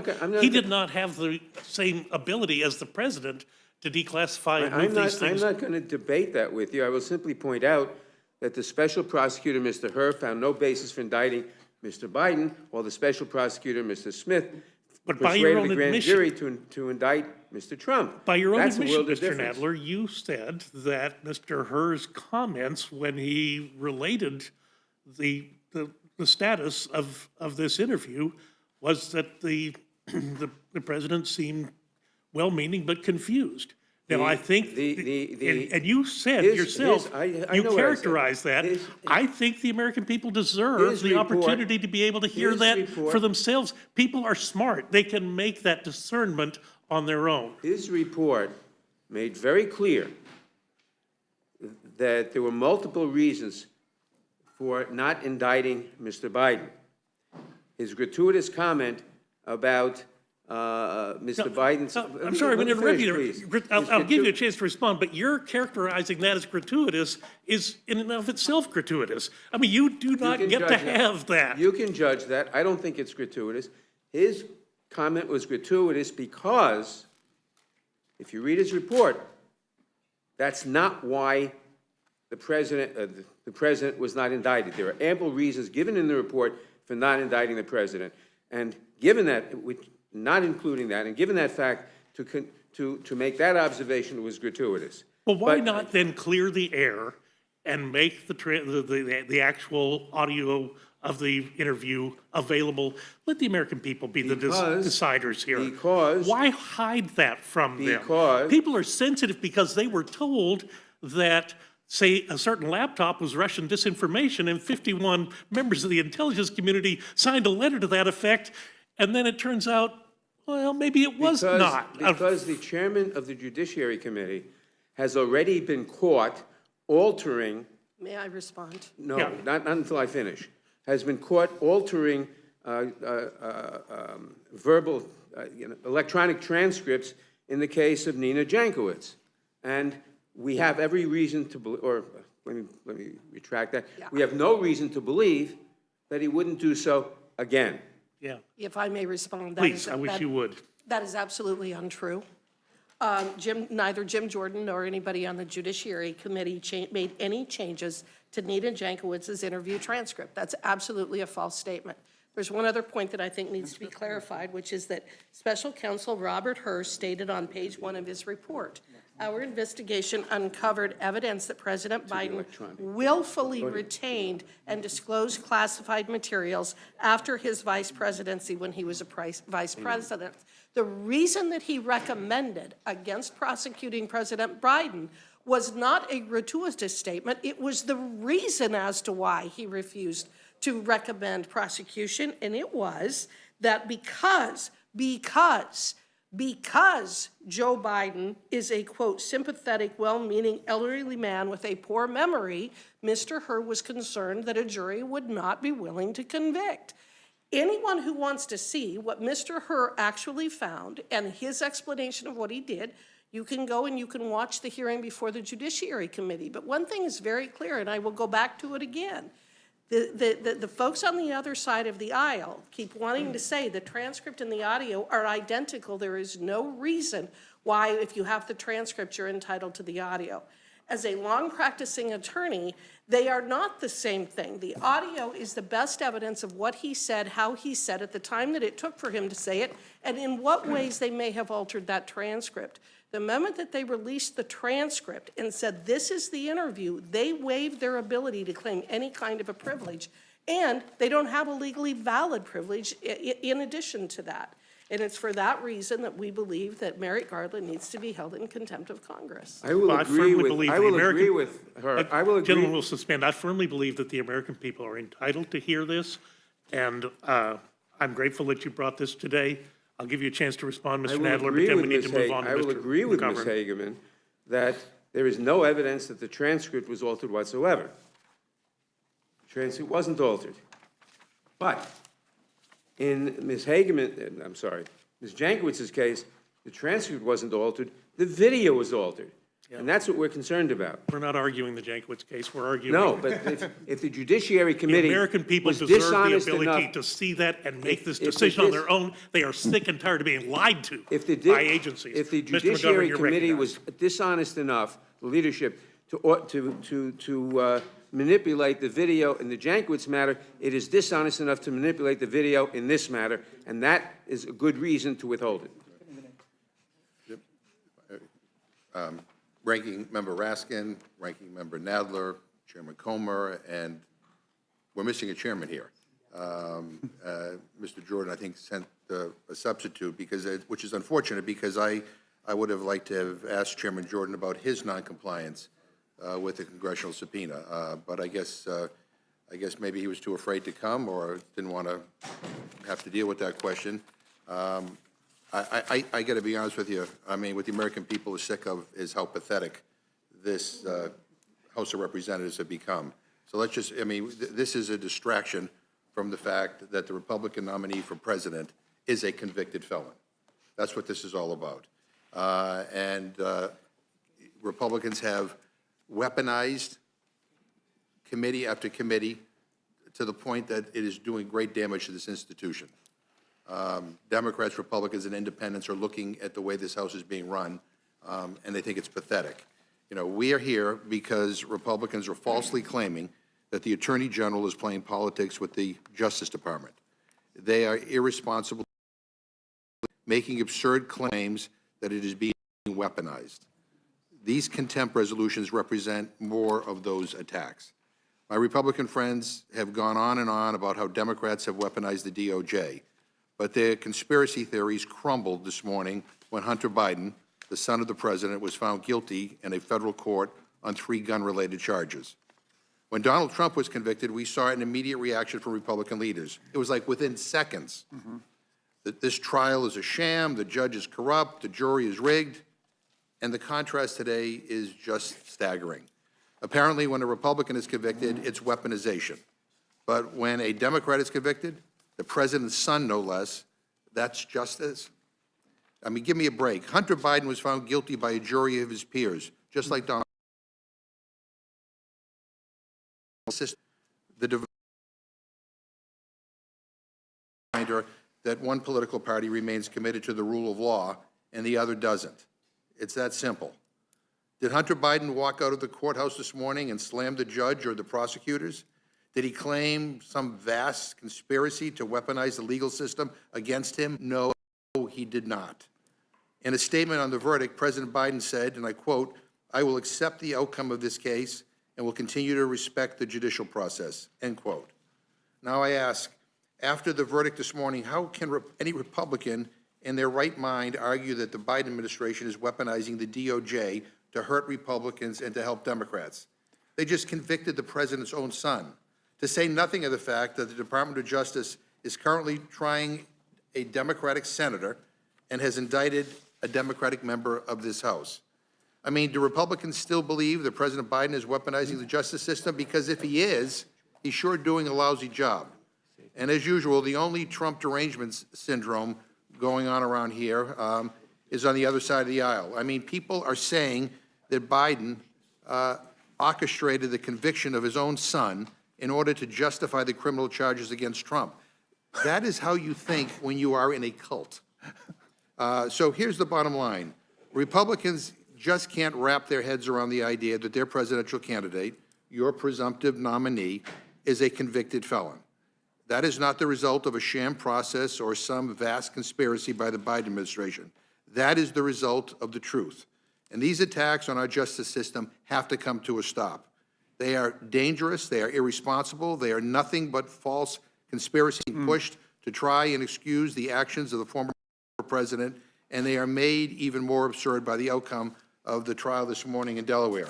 Mr. Raskin, for the record, can you contrast the president and the administration's compliance with this investigation with that of Mr. Jordan's noncompliance with the January 6th investigation? Yes, will you allow me to comment on what you Absolutely. just said as well, Congressman McGovern, and I'm very grateful to you for pointing this out. Hunter Biden was just convicted of every single count that was brought against him by the U.S.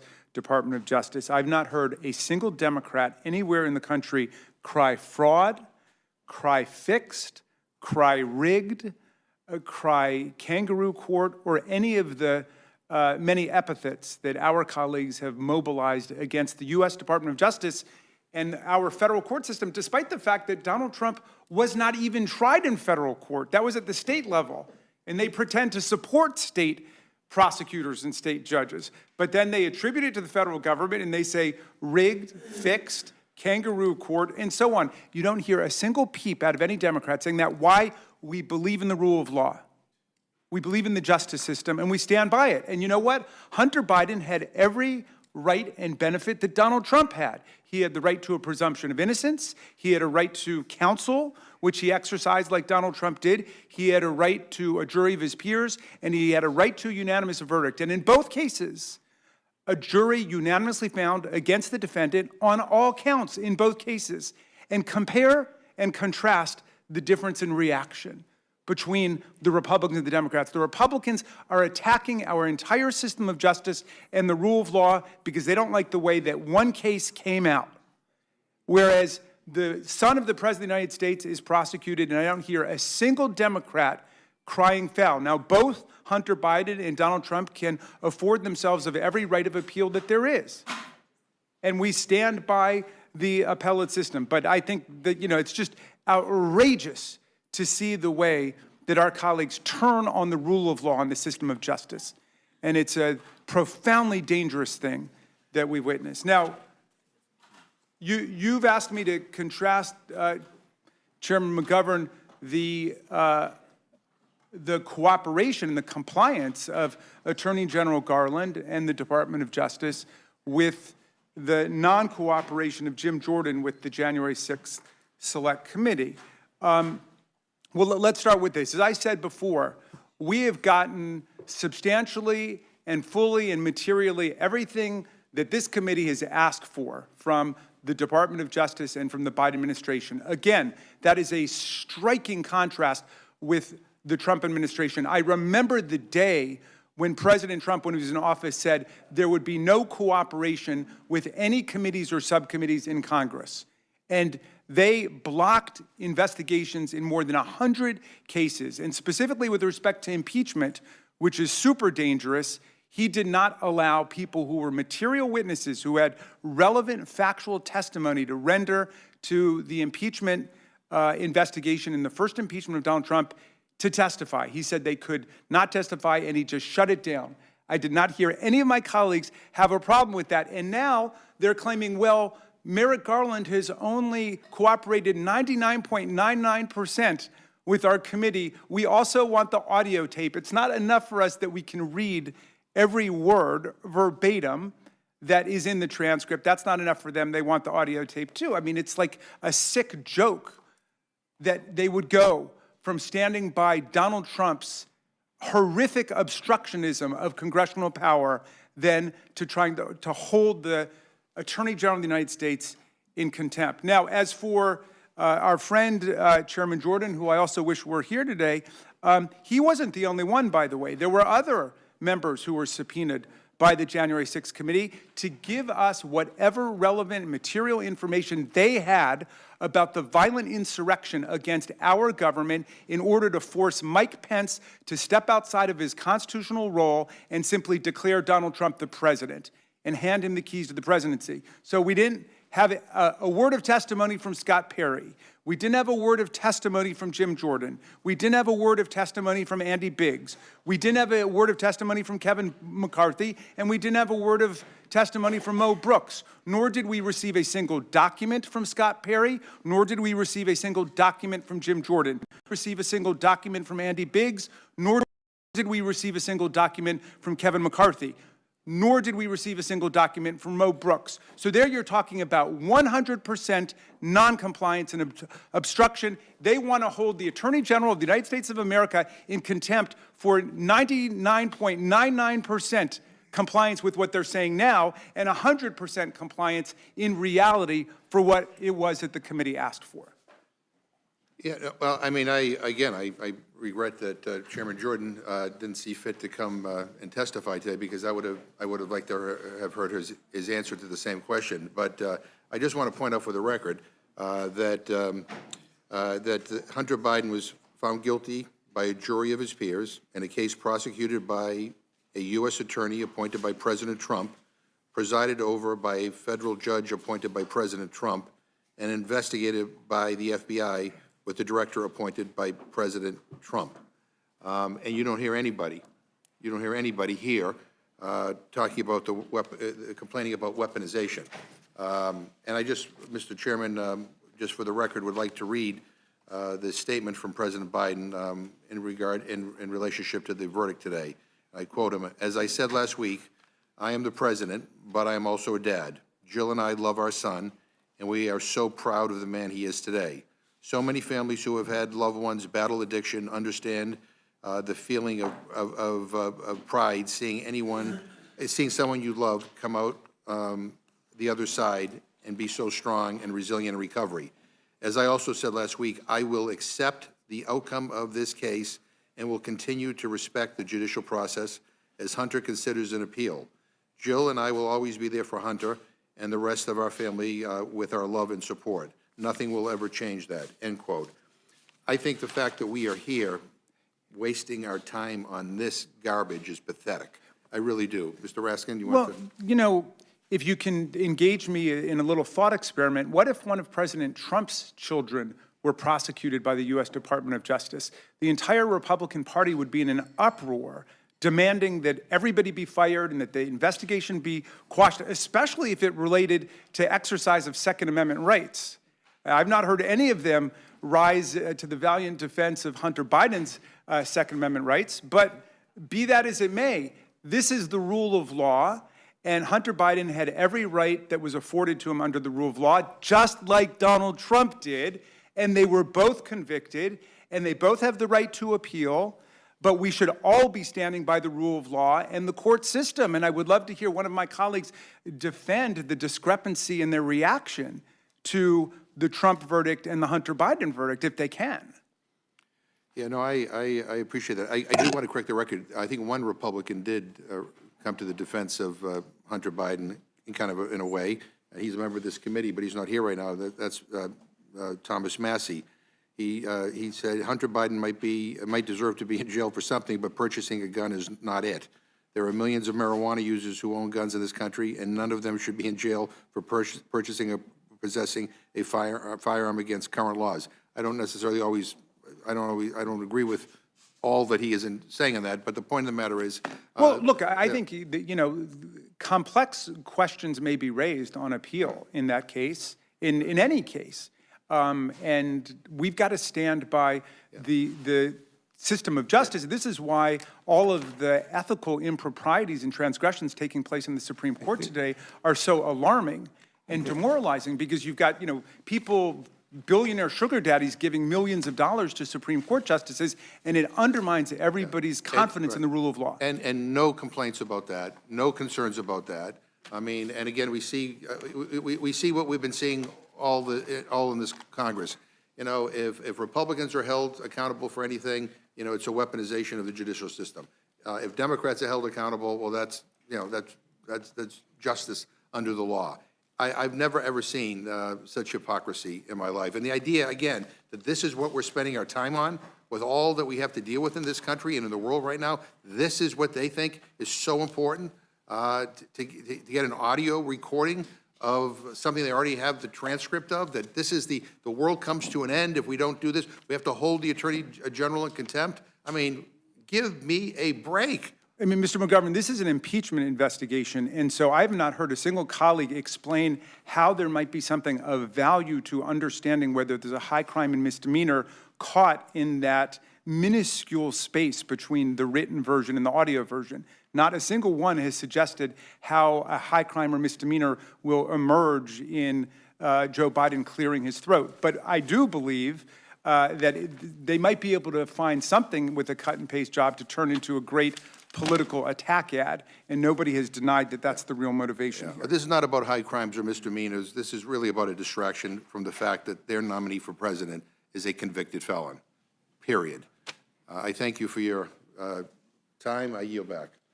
Chair, thanks the gentleman. Gentleman yields back. Chair recognizes the gentleman from Pennsylvania for questions. Thanks, Mr. Chairman. I appreciate it. I think that there's only one question that we have to deal with here, and that's one question only. Can the executive branch ignore a subpoena that's not only lawful but valid? That's the one question we're here to decide. Everything else is just a complete distraction. Chairman Comer, would you like to talk about that? I mean, look, we are the congressional overseers of the executive branch. We have checks and balances in our system. That's the way it was set up. And we have requested these audio recordings. The reason that we stumbled upon President Biden's mishandling of classified documents throughout the Biden influence peddling investigation was there were emails on the laptop that we now know was 100% legitimate, because that was the major piece of evidence in the court case that Mr. McGovern cited a dozen times, it seemed like, in the last 30 minutes. There were emails on there that looked like they could potentially be classified documents. And the thing that the investigation has revealed is, with the tens of millions of dollars that the Bidens have taken in from our adversaries around the world, there was never a business purpose. They say, the media will say, or the Democrats say, well, in Hunter Biden and Jim Biden, Joe Biden's business dealings. What business was it they were in? Because we haven't ever found a legitimate business.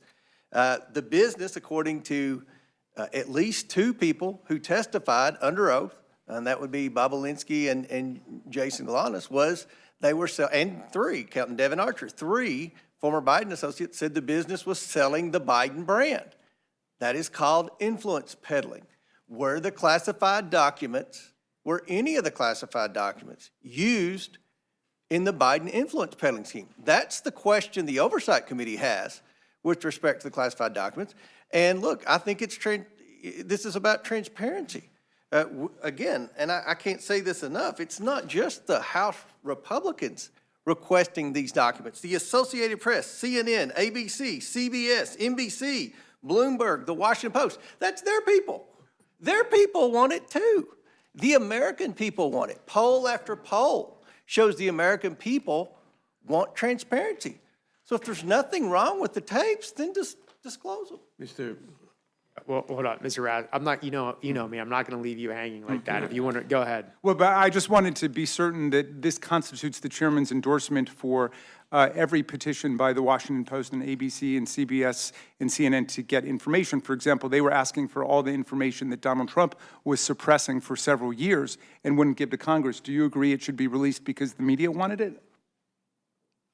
What was the question, Mr. Askin? Well, I'll write it out for you. Mr. Nadler? I just want to point out that the, contrary to what the distinguished chairman said, the House Republicans didn't, quote, stumble on Biden documents. President Biden's personal counsel found the documents at the Penn Biden Center and voluntarily then reported them to the FBI. This cooperation was one reason that Special Counsel Hur declined to indict Biden. And I would contrast this with President Trump, who has hidden and who refused to turn over documents, who necessitated the court to order a search warrant, and who apparently hid documents from the agents executing the search warrant. And that's why the special counsel in the one case, President Trump, has asked the grand jury and got a grand jury to indict him. And in the other case, with President Biden, Mr. Hur declined to ask a grand jury to indict and said there was no crime. I mean, I get what you're saying, Mr. Nadler. I would just counter with the fact that the decision not to prosecute President Biden was because of the demeanor that was seen on the tape, and there was an assessment. That is not true. If you read the report, there are many reasons cited for not for the decision not to indict, and I mentioned a few of them a moment ago. There are many reasons cited, and I think it's a 231 or 261 page report.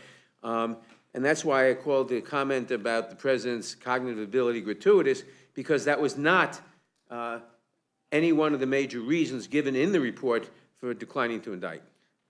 It's my understanding that one of the major reasons was that, and it was in the report, is that President Biden would present to a jury, as I believe the quote was, a well-meaning, I forget the exact word, but basically that he doesn't know what's going on. He doesn't read have the report and see all the other reasons why they declined to indict. But in particular, the cooperation that I just mentioned, that it was President Biden's personal counsel who found the documents and at the Penn Biden Center and voluntarily reported them to the FBI. Okay, but again, it was the demeanor and how he would present to a jury that he'd be sympathetic, that people would think he doesn't have control, mental acuity enough, and Let me say this. Hold on, we got to, Mr. Nadler, we Let got me say to this. I don't want to get into a debate. We cannot talk over each other. Please, gentlemen, suspend. The clerk cannot keep up with us when we cross-talk. So let's one at a time. Okay. Let me say this. That quote has been used and may have been put there, for all I know, to question the president's cognitive ability. I don't know why he put that in. But the fact is, there are going to be two debates, and the public will be able to judge the president's cognitive ability, and for that matter, the former president's cognitive abilities. There's no point debating it here. Okay, and I'm not trying to bring this into a larger debate, but we're totally focused here. If we're talking about the privilege issue and whether or not they have a privilege, I believe they have waived that by providing the transcript, number one. Number two, when the report, now you can say it's not controlling or not, but the report does talk about his demeanor. It would be nice to see the tape so we could assess the demeanor ourselves. And again, I would say the privilege has been waived because you handed over the executive branch, not you specifically, but the executive branch has handed over the transcript. I mean, that's just my read of the situation. Mr. Russ, Chairman Comer is trying to talk too, so I will give you time, I promise. Chairman.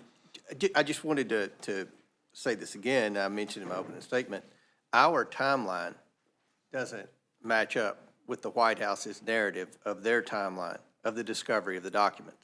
And one of the things the White House is obstructing is our ability to interview several of the White House employees about the specifics of when those mishandled classified documents were discovered. I just want to point that out.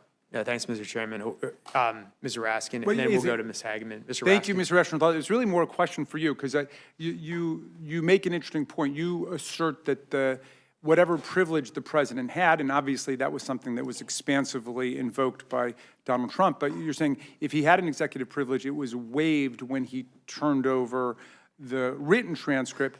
But does that argument depend on the written transcript being a faithful transcription of the oral statements? If so, it would seem to defeat the point. I mean, let's say if they're really different, then he's asserting executive privilege presumably for the 0.001% of it that hasn't been turned over yet, right? So I get what you're saying, but I would say that if the transcript is different, that's all the more reason to get the audio or the audio visual of it so we can see if the transcript meets the audio visual. But the fact, are you implying that the transcript was doctored? No, but that's the paranoid theory that's been floated today by some people, but no, I think that's ridiculous.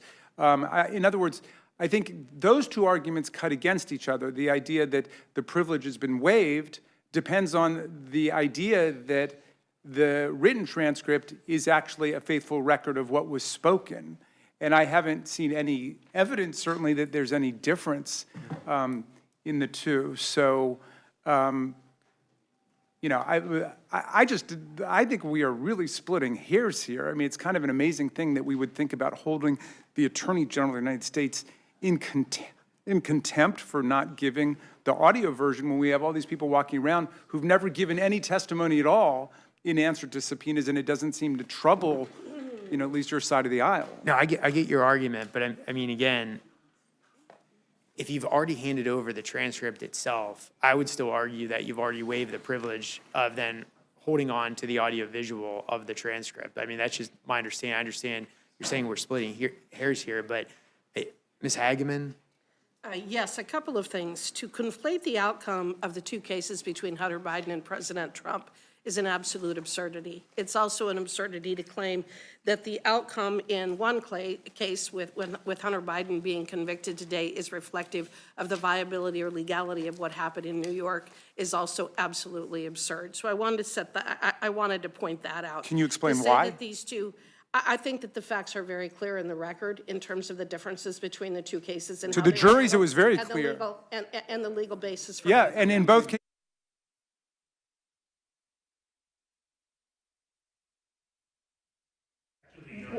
You were also just asking about the privilege and waiver, and it seems as though my colleagues on the other side believe that a privilege or a waiver is based upon a word-by-word basis, and the extent to which they may have waived any kind of a claim of privilege for the words that were included in the transcript, they would still be able to claim a privilege for the words that were left out, and that's what we're trying to get to with the audio, is also a legal absurdity. That is not the way that privilege or waiver either one work.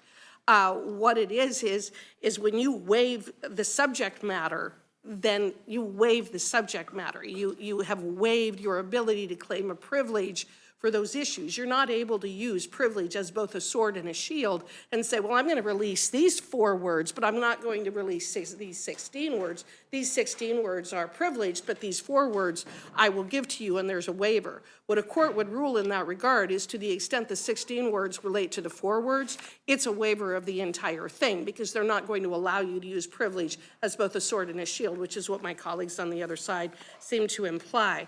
I'd like to read 3 quotes from the Hur report that put the issue that you have raised, Mr. Reschenthaler, front and center here about Mr. Biden's cognitive abilities and why the audio is so critically important. Quote, Mr. Biden's memory was significantly limited both during his recorded interviews with the ghostwriter in 2017 and in his interview with our office in 2023. That's on page 5, I believe. Quote, we have also considered that at trial, Mr. Biden would likely present himself to a jury, as he did during our interview with him, as a sympathetic, well-meaning elderly man with a poor memory. That is on page 6. Similar quote on page 219 of the report. And finally, Mr. Biden's memory also appeared to have significant limitations, both at the time he spoke to Zwanitzer in 2017, as evidenced by their recorded conversations, and today as evidenced by his recorded interview with our office.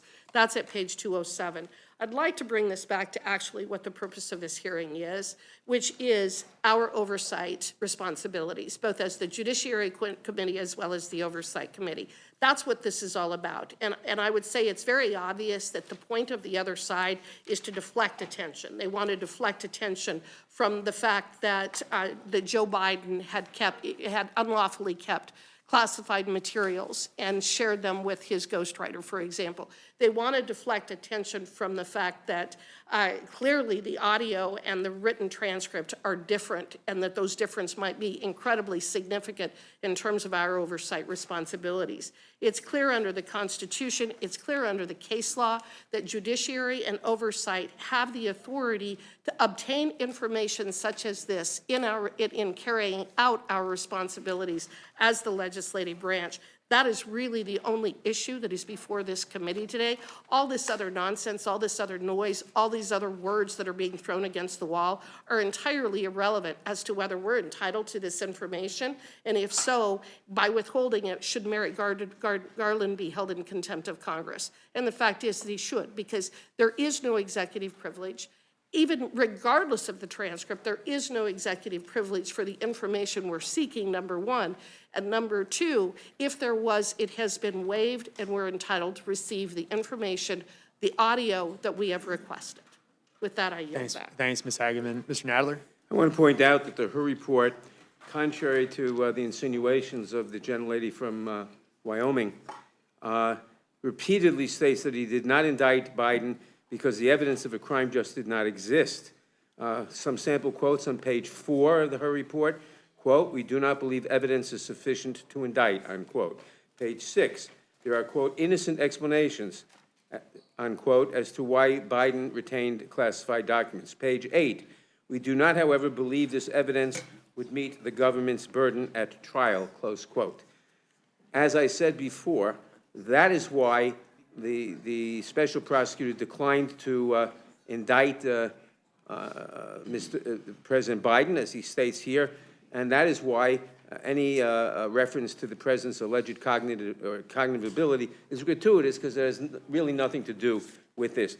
I would like, however, to, the gentlelady from Wyoming a moment ago said that there were clear differences between the way the Hunter Biden trial was conducted, and the legitimacy of that trial, and the illegitimacy of the Donald Trump trial in New York. Maybe she'd enlighten us as to the difference? I'd be happy to, but I do not understand why that would be at all relevant to the Because you brought it discussion up. that we're having today. But I'm happy to have that debate with you any day of the week. Please. But I just don't think that that's relevant to what we're discussing. Well, you brought it up, so I mean, why we don't can, you we explain can it? start with the You said it was judge, the absurd. judge- Wait, hold on, Ms. Hageman. All right, we can start with the judge that was handpicked rather than randomly chosen, which is typical in most of your court cases. You can talk about the fact that you talked about unanimity of verdict. We don't even know what the verdict was at this point in terms of what he was allegedly convicted of unanimously. We can talk about the fact that almost every single ruling that was made by by Judge Merchan in New York was against the defense, despite the fact that when you're dealing with a criminal case, there's either typically much more of a balance, or in fact to ensure that the prosecution actually meets its burden of proving beyond a reasonable doubt, most of the rulings would be in favor of the criminal defendant, not in favor of the prosecution. It's in the fact that the expert witness, who is the former head of the Federal Election Commission, was excluded from testifying as an expert witness in the case in New York, despite the fact that he has been qualified as an expert witness to testify on these matters throughout the entire United States. It is the fact that there were other witnesses that were excluded. There was substantial evidence, prejudicial evidence, that was admitted during the course of the trial. And then when you look at what happened with Hunter Biden, the prosecution was very precise, very specific about the nature of the statute that was at issue and how he violated it. And then they brought in the evidence from the family members, the ex-wife, the girlfriend, the Beau's widow, the young girlfriend, all of the testimony, him reading the book, all of the testimony. The evidence was overwhelming that Hunter Biden had violated the specific statute at issue. So there's dramatic differences in terms of how the New York case was handled versus how the case against Hunter Biden was handled. If you'd like to spend another 3 or 4 hours, we can go outside and I can give you additional evidence to that effect. All right, I just want to refocus. So I started the line of questions with this. It looks like I'm going to end it with this. I really think we've got to refocus everything on the one question that's before us, and that is, can the executive branch defy a subpoena that is lawfully issued and is also valid? I would make the argument that the answer to that is no, and I think that's the one issue. But The chairman has been incredibly generous with his time to me, so I'm going to go ahead and yield back, but I'd like to thank all the witnesses for being here. Gentleman yields back. Chair thanks the gentleman. The gentlelady from Pennsylvania is recognized for questions. Thank you. We've covered a lot of ground and very little of it relevant to the question before the Rules Committee today or the question that was presented so spectacularly to Oversight and Judiciary a couple of weeks back. We've had a year and a half of investigations, depositions, written testimony, hundreds of thousands of pages of documents, and House Republicans have not turned up any evidence of wrongdoing by the president or his associates. And it's quite a contrast. I mean, there are no impeachable offenses by a man who has lived his entire adult life in the glare of public life. It's been decades.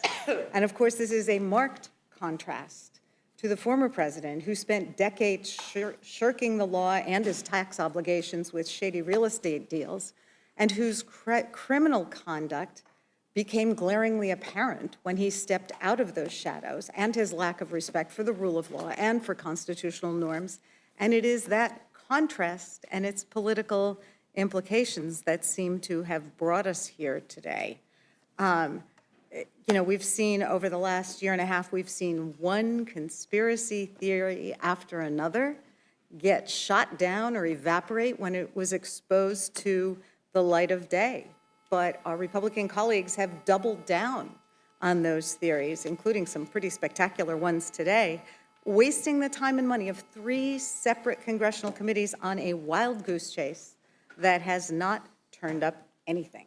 So after all these failures, they've manufactured this crazy controversy to try to kick around the Attorney General and to justify this baseless contempt resolution. It's another desperate attempt to save face after, if it weren't so sad, it would be ridiculous, but after a failed investigation, there is no crime, there is no wrongdoing, there are no impeachable offenses, but it's an election year. And as some of our colleagues on this committee have said, Republican majority hasn't accomplished anything. So here we are, there's no legitimate legislative purpose for forcing the DOJ to turn over audio tapes of its interviews with President Biden. It has the transcript, which was certified by the Trump appointee special counsel as being a true and accurate transcript of those interviews, although we're now hearing today some suggestion that somehow it's not. So it's painfully obvious, especially given some of the doctoring that we saw just this weekend of presidential remarks and videos and such.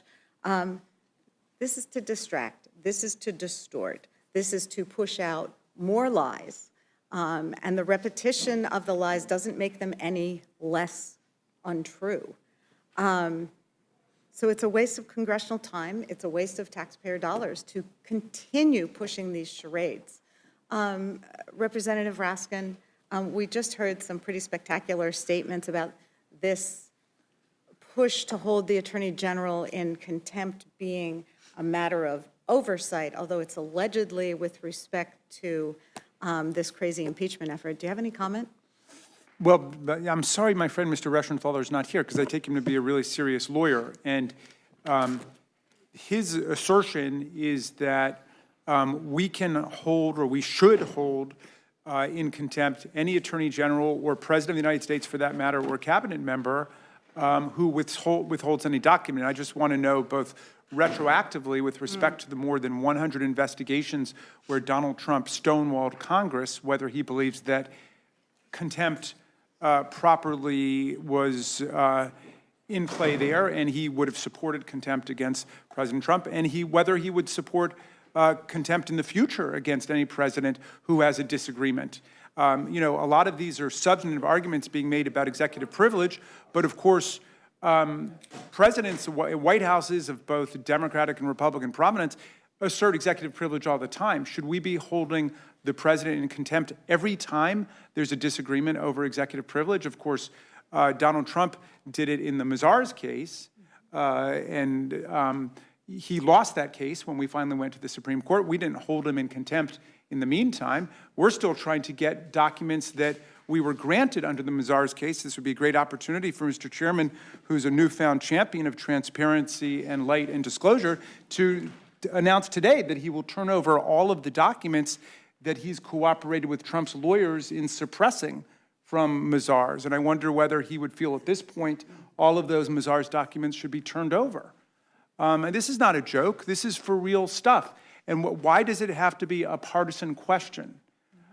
So there might be some interesting issues raised in court about the difference between a written or an audio transcript. I'm not convinced by what they're saying, but I do think it is truly absurd to say it rises to the level of holding the Attorney General of the United States in contempt when they were defending a president who blocked more than 100 different investigations, including an impeachment investigation, which is perhaps the most serious power we wield, because that's how we control presidents who engage in high crimes and misdemeanors and corrupt attacks on the U.S. Constitution.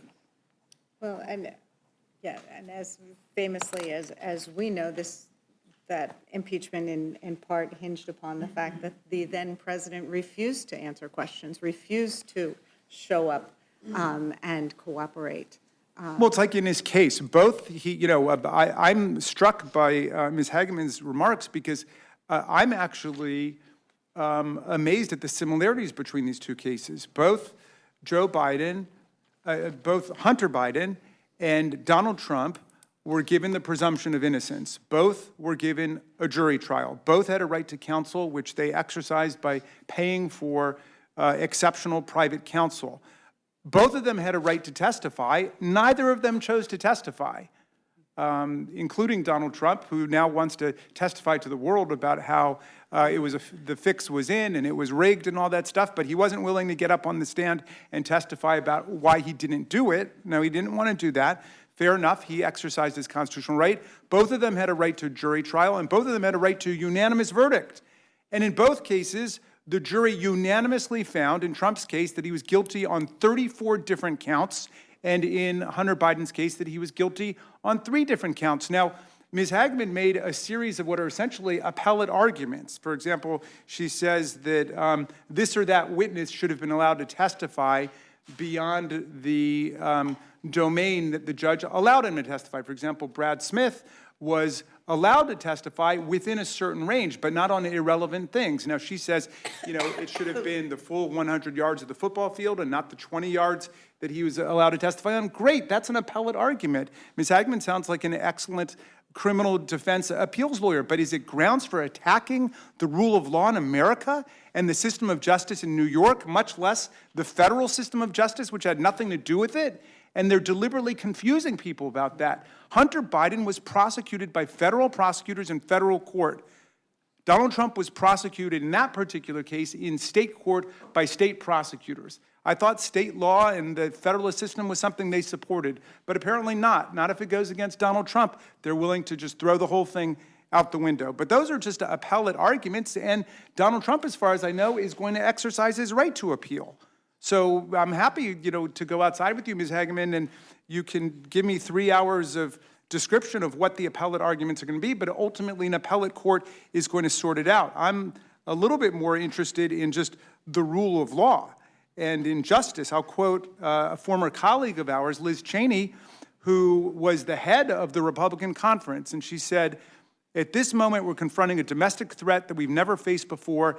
That is a former president who's attempting to unravel the very foundations of our constitutional republic." I don't know if you guys remember Liz Cheney, but she said, "Republicans cannot both be loyal to Donald Trump and loyal to the Constitution at the same time," she said. So that's in honor of a very distinguished Republican colleague, former colleague of ours. Thank you, Mr. Raskin. You raised some interesting points. I mean, this whole process here, the 3 committees, the relentless search for nothing, apparently, really has smacked of political theater. And you raised the point that, if this is about oversight and enforcing congressional subpoenas, how can it not be a partisan effort when they dropped enforcement of the subpoenas for Jim Jordan, for a host of people who allegedly conspired with the president to try to subvert the election results on January 6th. Yeah. I mean, they've dropped all of that enforcement. You know, I mean, we don't have to be naive about partisanship. Partisanship is built into our constitutional system. It's an expression of constitutional health, that people have a right to participate, to form political parties, to, you know, express themselves in that way. And, you know, on behalf of our colleagues, they would probably say that Jim Jordan and Scott Perry and Andy Biggs and so on, that they had whatever legal arguments they wanted to raise against being subpoenaed there, okay? But so does the Attorney General of the United States. So they would have opposed a contempt motion against Jim Jordan or Andy Biggs or Mo Brooks or Kevin McCarthy.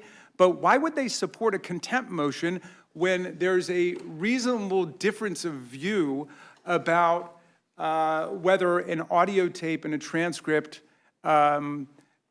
serve the same function, especially when this Attorney General and his administration have gone way beyond whatever any of our GOP colleagues did in terms of complying with a subpoena, and way beyond whatever Donald Trump ever did in terms of complying with the subpoena. So we all are partisans here. We don't have to play make-believe about that, but we at least should try to adhere to some basic principles as opposed to just turn on and turn off our principles according to whether it's going to affect the Democrats or the Republicans. Thank you. I think at this point, I'd yield back. Thank you. Gentlelady yields back, Chair. Thanks, the gentlelady. The gentlelady from Minnesota is recognized for questions. Thank you, Mr. Chair. And I also am interested in the rule of law. And I have Chairman Comer, was the subpoena duly issued? Yes, ma'am. Yes, ma'am. Did Attorney General Garland ignore that? Yes. So that's what we're talking about today. Yes, ma'am. That should be our laser focus. That's why I'm here. And I appreciate that. Because I think if you're tuning in for bits and pieces of this, you miss the whole point that we have one thing in front of us. And I will tell you, I was interested when I came in and Mr. McGovern said this is a waste of time. But I remember sitting on that side of the desk, and 3 or 4 times we had rules like this holding someone in contempt, and so I appreciate. I was not gonna ask any more questions. I just wanted to make a statement. Can I comment? Certainly. Thank you. The president has exerted executive privilege in this case. And the proper means is to contest the validity of the executive privilege in court, not to pursue a contempt against the Attorney General or anyone else. When executive privilege is asserted, it may be valid, it may not, that's up to a court.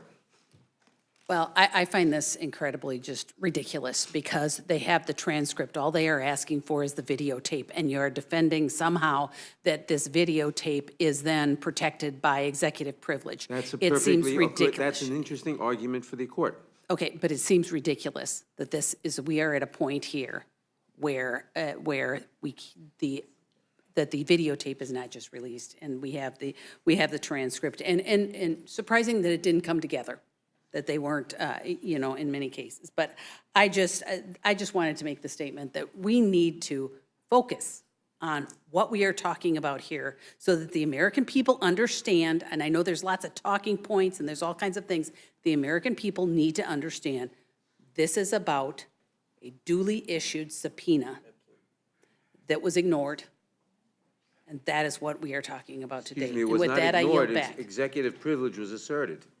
And I yield back. Chair, thanks, the gentlelady. Gentlelady yields back. The gentleman from South Carolina is recognized.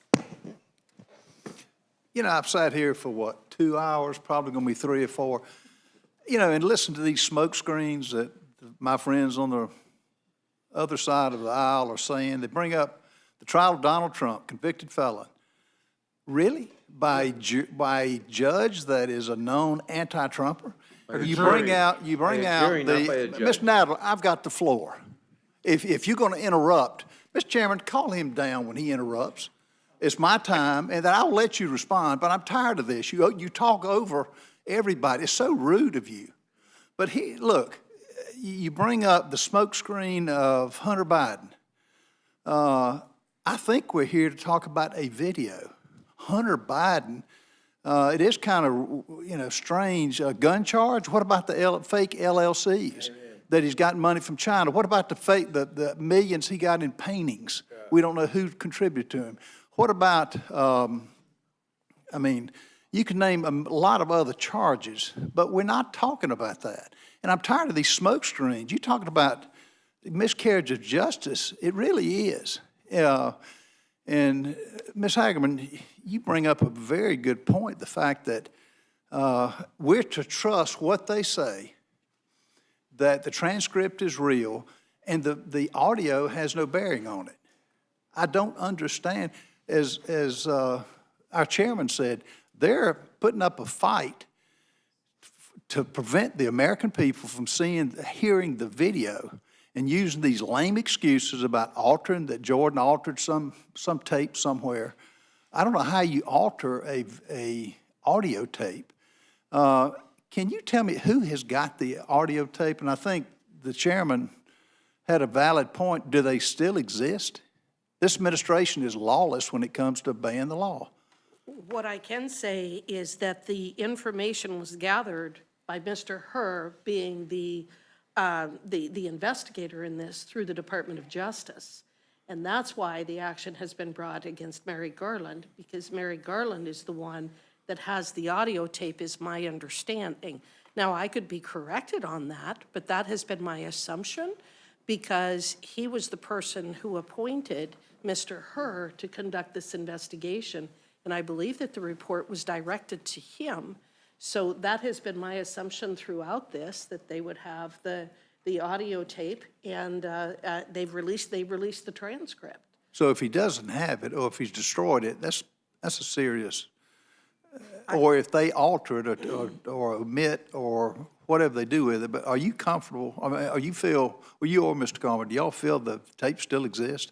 Because they're going to a big extreme to defer and try to prevent the American people from hearing it. Well, all I can say on their behalf is I sure hope so. Mr. Comer, Ms. Nalla, I'll get to you. Let me just. It's my hope, and it's my understanding that they still exist. Hopefully, they didn't disappear like the cocaine at the White House. Hopefully, they're still in existence and haven't been destroyed. Ms. Nalla, you want to, in a quick way, respond to it? There is no reason to believe that the tapes don't still exist.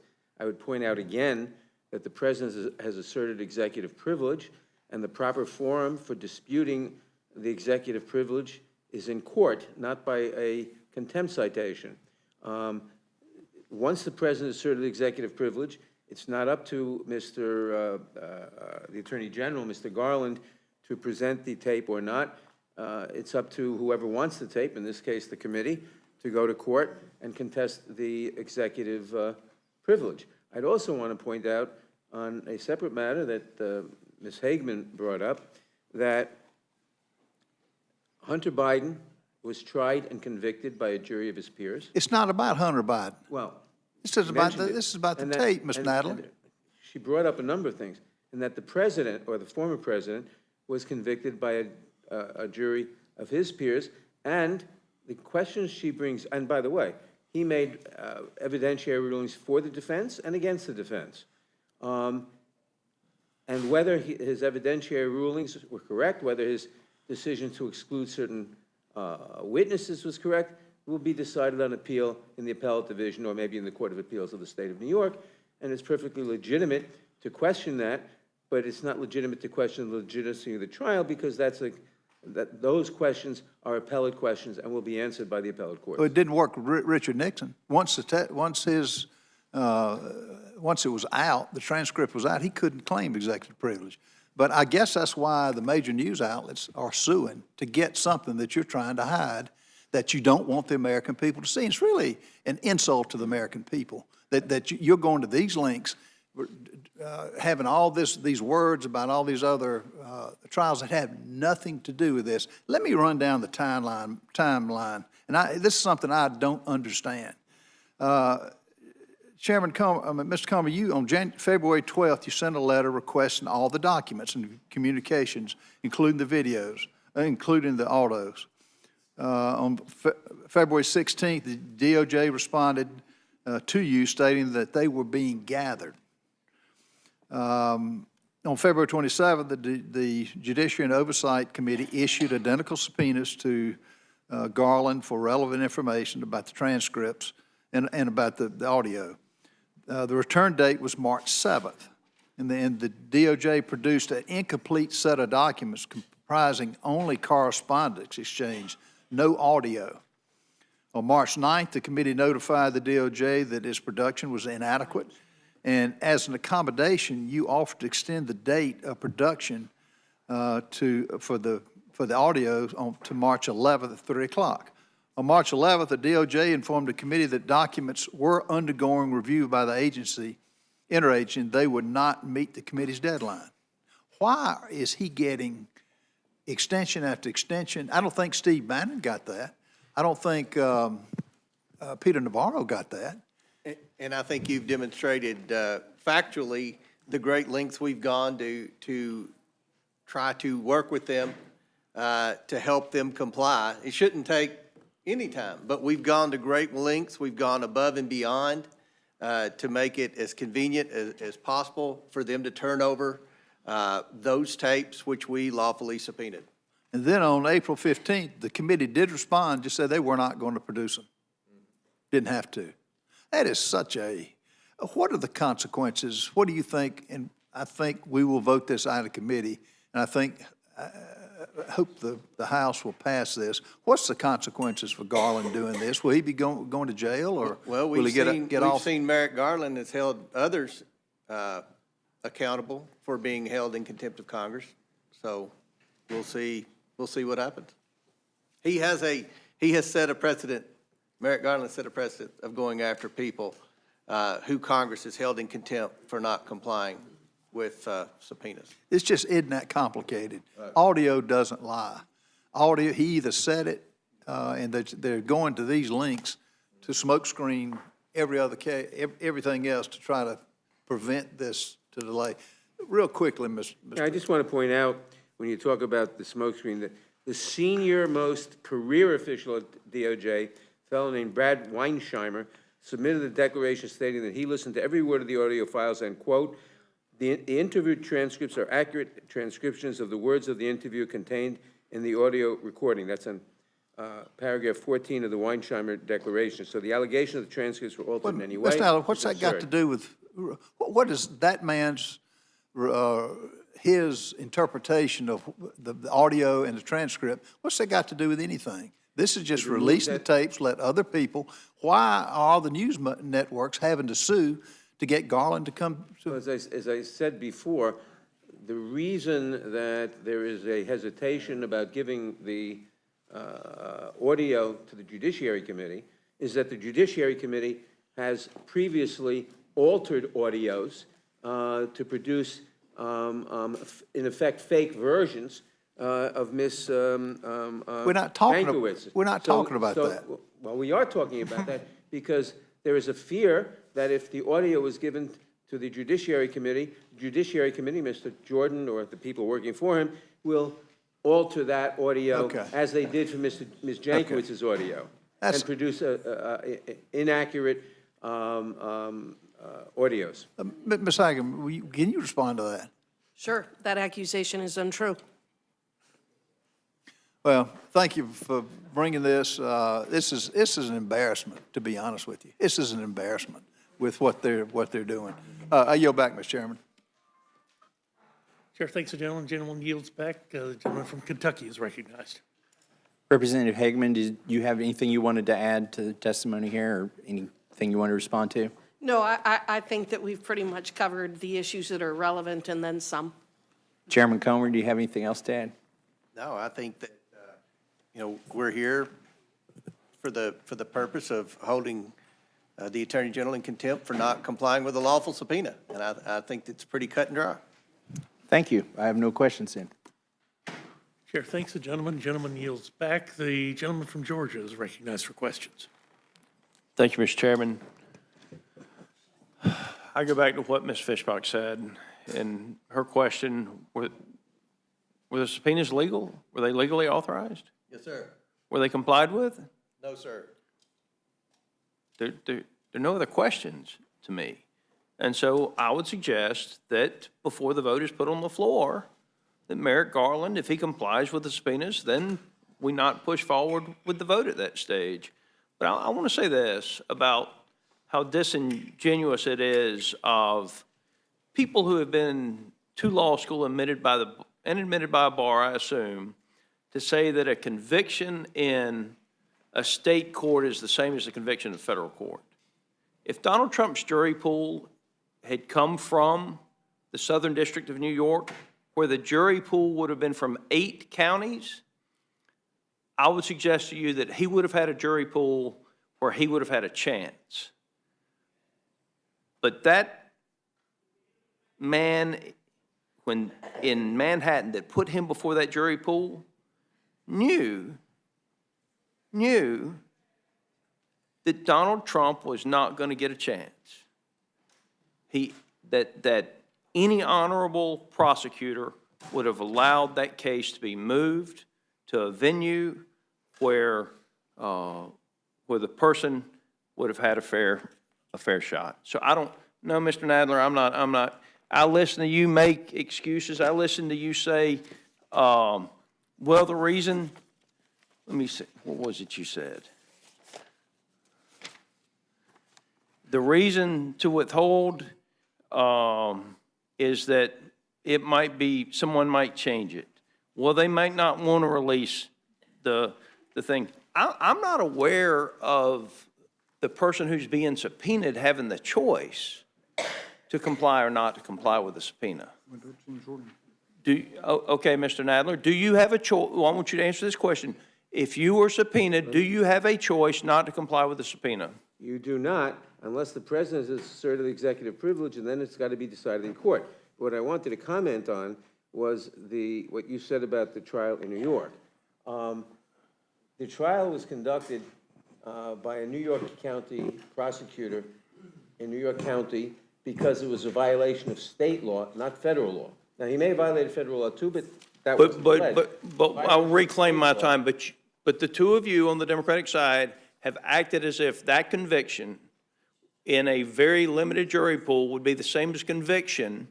If it had been in a federal court, the jury pool would have been pulled from 8 counties in that.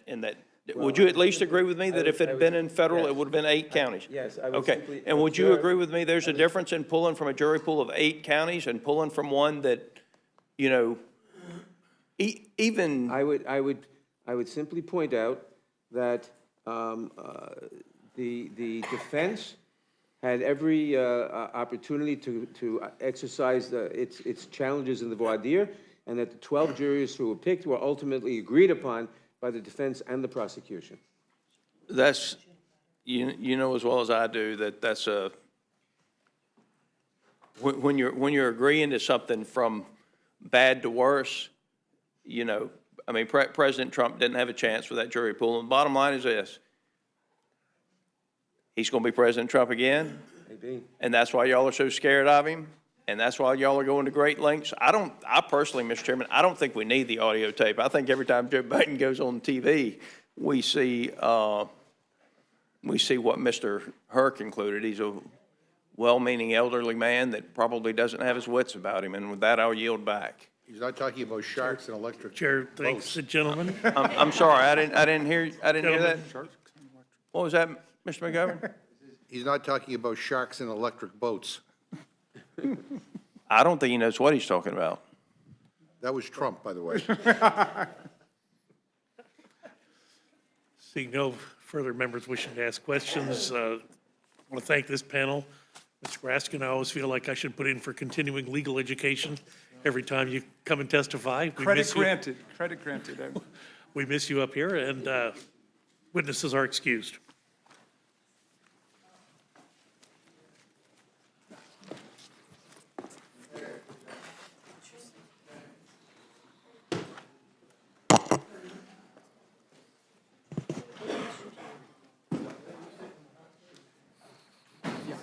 Yeah, I gotta finish on that. You have the latest.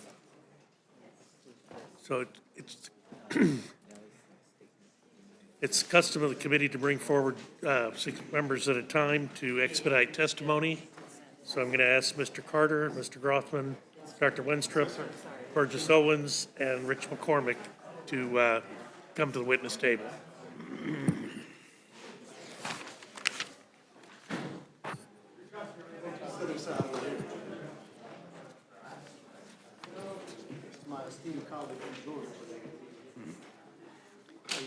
Good. Hope you are. Mr. Carter, you're recognized to speak on your amendments. Okay, thank you, Mr. Chairman. I appreciate the opportunity, and I want to start off by thanking the House Armed Services Committee for their work in crafting this bill and improving the lives of our service members and providing for the support for the spouses of service members. I've got 6 amendments that I'm proposing here. All of them are straightforward. All of them are common sense, and I think all of them deserve consideration. First of all, Amendment number 221 is NOAA's North Atlantic Right Whale Vessel Speed Rule. I'm sure that all of you are familiar with this. This has to do with the speed limits that are being proposed on boats between 35 to 65 foot. They want to have, how you enforce speed limits out on the water is beyond me, but nevertheless, they want them to adhere to 10 knots per hour, which would come out to be about 11.5 miles per hour. And it would devastate recreational fishing. It would devastate the whole commercial recreational fishing along the Atlantic coast, including in the state of Georgia, where I have the honor and privilege of representing the entire coast of Georgia, over 100 miles of pristine coastline. Let me make it clear that we want to protect the right whales. We understand this. No boater goes out thinking, oh, I wish I would hit a right whale. They don't want to hit a right whale. They want to make sure that they avoid them at all costs. There is technology available now that will allow them to do this without imposing this rule. And that's why I'm proposing this. This is a bipartisan agreement that we can protect the endangered right whales without harming our ports. It would also have a negative impact on our ports, on our harbor pilots. The economic engine of the Southeast United States is Georgia Ports Authority. It would have a negative impact on them. What the amendment would do would delay this rule for a year, allowing us to explore those technological solutions. So that's the first amendment. The second one, 529, the Combat Readiness Training Centers, the CRTCs. We have 4 in this country. One of them is being proposed to be closed down. That is in my district in Savannah, Georgia. We don't need to be closing down any CRTCs. The world is on fire, and this is a short-sighted and I think a very boneheaded move on behalf of the administration to suggest that we close this down. The CRTCs play a major role in global power projection, and I'm very fortunate to have one in my hometown of Savannah. I also want to thank Mr. Ezell from Mississippi for co-sponsoring this amendment to prevent any cuts to any of the 4 CRTCs across the country. Amendment number 3 is amendment number 681, State Strategic Stockpile Amendment. Mr. Chairman, you're very familiar with this. You all know that we have federal stockpiles. This will not replace the federal stockpiles, but instead it will supplement the federal stockpiles. States have specific needs in the way of medications, in the way of drugs. This would extend this program to finance these state stockpiles so that we can continue on with them and that the states would have their specific needs met as well. The fourth one I have is amendment number 728. It's the TRICARE Pharmacy Amendment. That would require any pharmacy benefit manager, any PBM, that contracts with TRICARE to meet minimum network adequacy standards and the reimburse pharmacies on reasonable and relevant terms based on Medicaid pharmacy reimbursement rates. What is happening now is that the company that has been awarded this contract, Express Scripts, has been diverting patients to their own mail order pharmacies. They've been cutting out independent retail pharmacies, which really does impact veterans who have a relationship with their independent retail pharmacies and now are being inconvenienced by not being able to go there. It would simply say that they have to reimburse them accordingly with the others that they reimburse as well. In 2022 alone, approximately 15,000 independent pharmacies were excluded from the TRICARE Pharmacy Network. In fact, on April 22nd of this year, Epic Pharmacies, which consist of approximately 1,100 independent pharmacies, were dropped from the network. This would prohibit this from happening. That's at the least that our veterans deserve.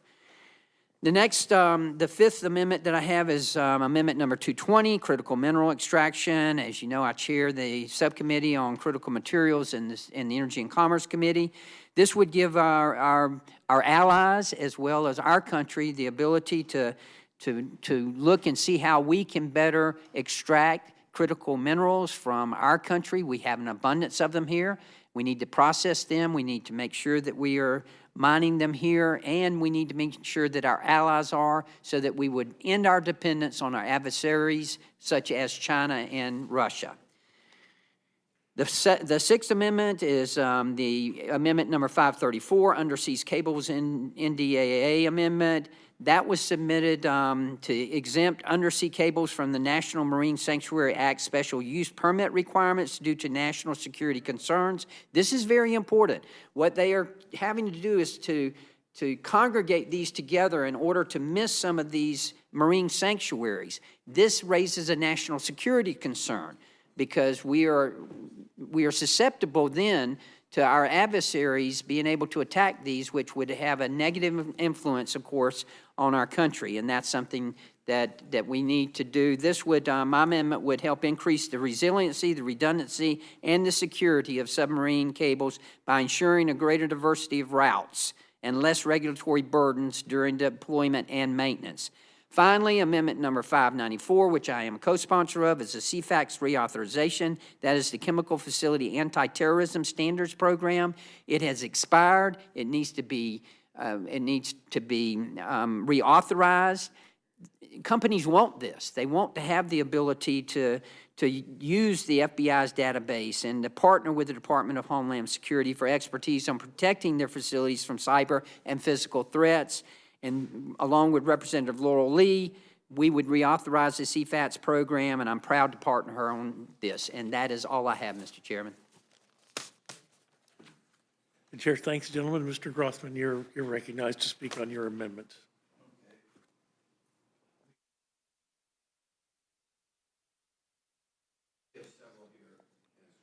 Yes, summarize them as best you're able. Secretary of Defense to ensure that to the extent possible, commercial positions at the Department of Defense are filled by civilian employees or contractors rather than by members of the armed services. You know, that defense budget is awfully big. There we are. Is that right? Awfully big. At least we are told that you can save from $3 to almost $6 billion if you switched from military positions to civilian employees. And so there's my first amendment, switch the 340,000 positions mentioned earlier with a cost savings of $13 to $24 billion.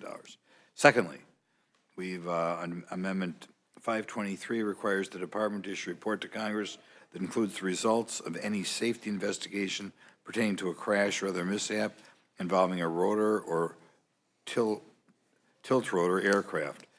This is in response to the accidents involving the Air Force V-22 Osprey based in Japan, which crashed during a training set in November 23, killing all 8 members. The department grounded it for 3 months, but it's been grounded 2 more times since then. Since 1992, there have been over a dozen Osprey crashes that have killed over 50 service members. All fatalities involving the aircraft have happened during training exercises and not the result of enemy fire. We'll skip to number 617. We'd like to instruct the GAO to submit to Congress a comprehensive study on the fiscal and national security impacts of reducing the aircraft carrier fleet by 1 carrier.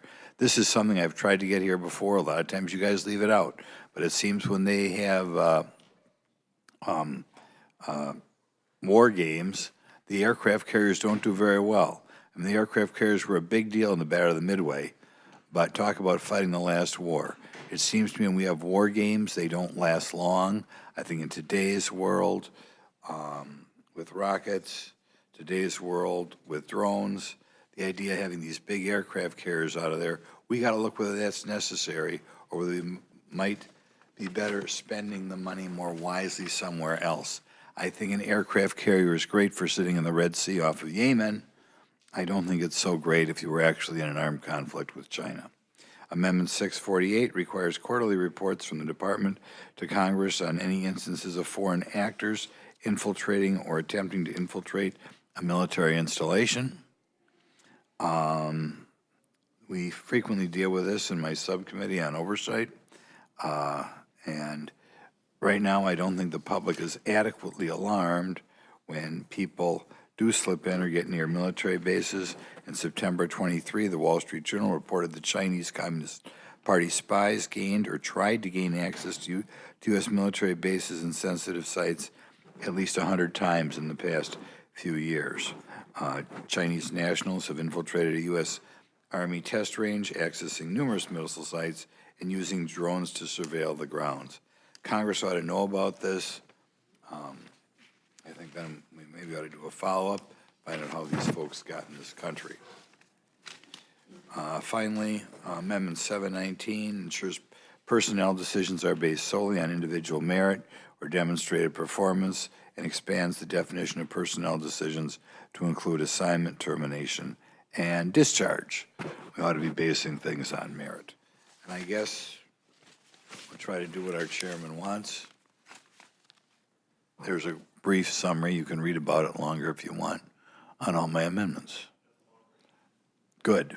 You all just listen to Congressman Burgess. You'll be in good shape. Dr. Winstrup, you're recognized to speak on your amendments. Thank you, Chairman Burgess, Ranking Member McGovern, members of the full committee. Thank you for this opportunity today to testify with amendments regarding the fiscal year 2025 NDAA.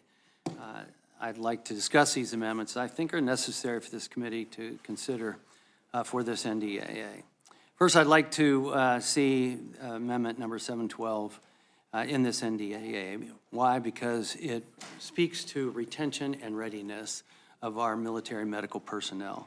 This amendment would revise the Defense Health Agency's policy regarding credentialing and privileging under the military health system to include certifying boards that are recognized by organizations such as the American Board of Medical Specialties, the Bureau of Osteopathic Specialists of the American Osteopathic Association, the American Board of Foot and Ankle Surgery, certain medical boards, and the American Board of Oral and Maxillofacial Surgery.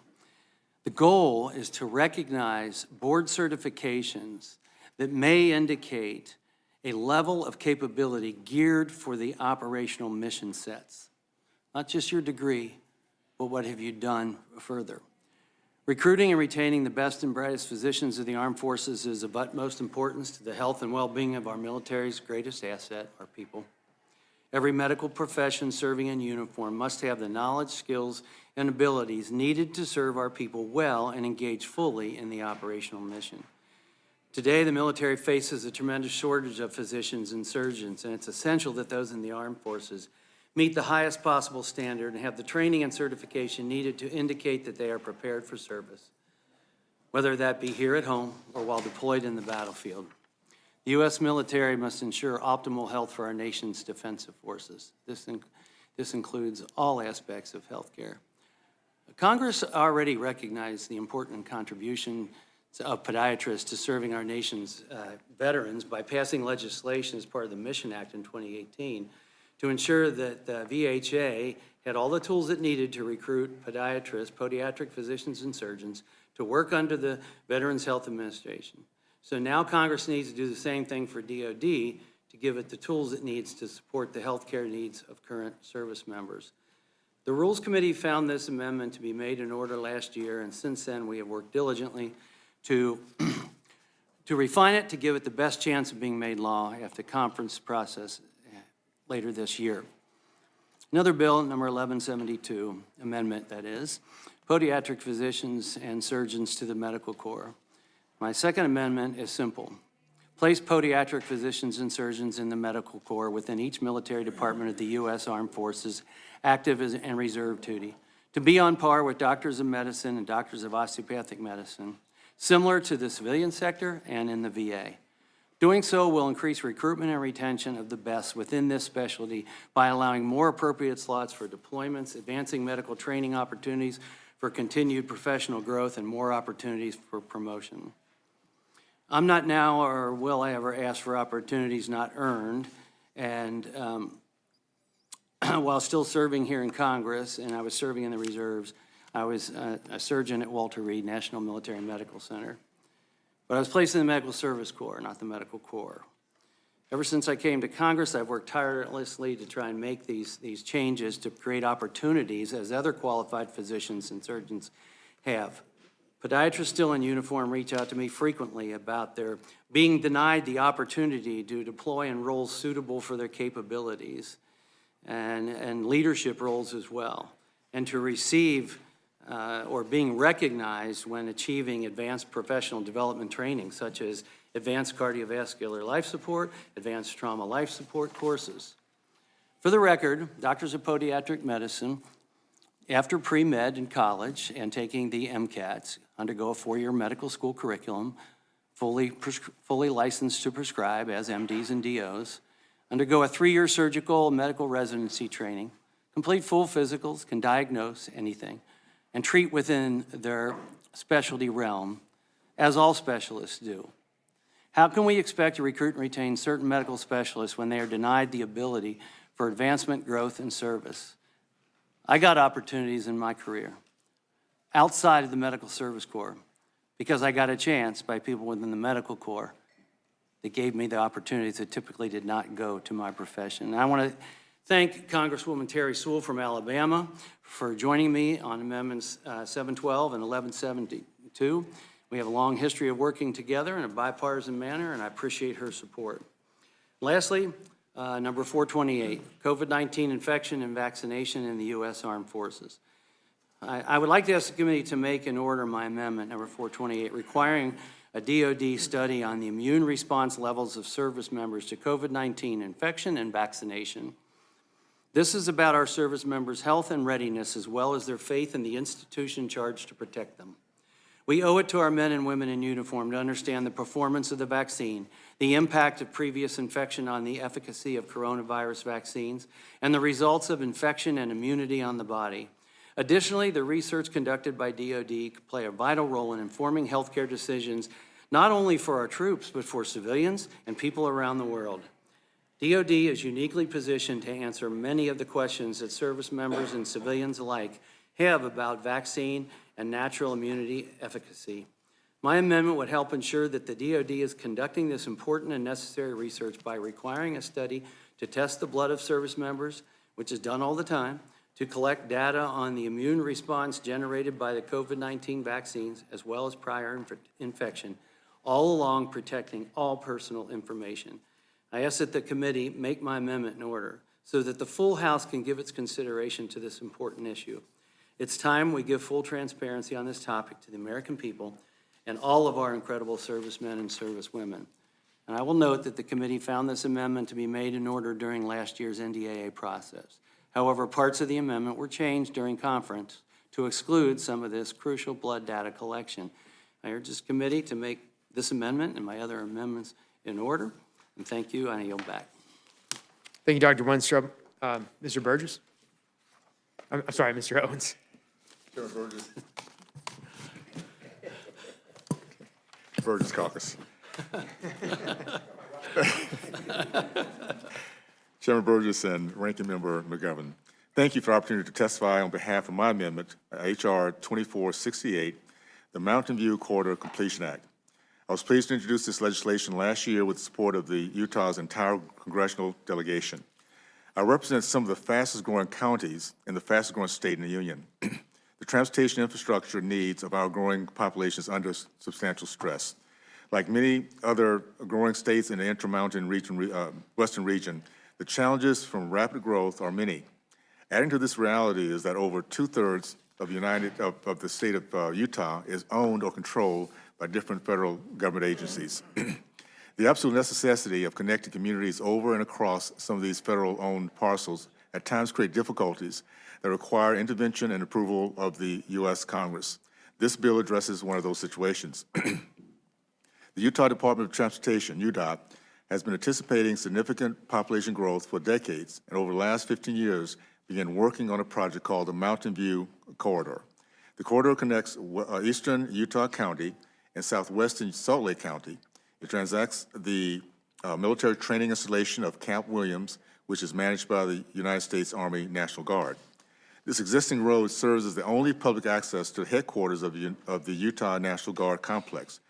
It also provides access to the National Security Agency, NSA, data center.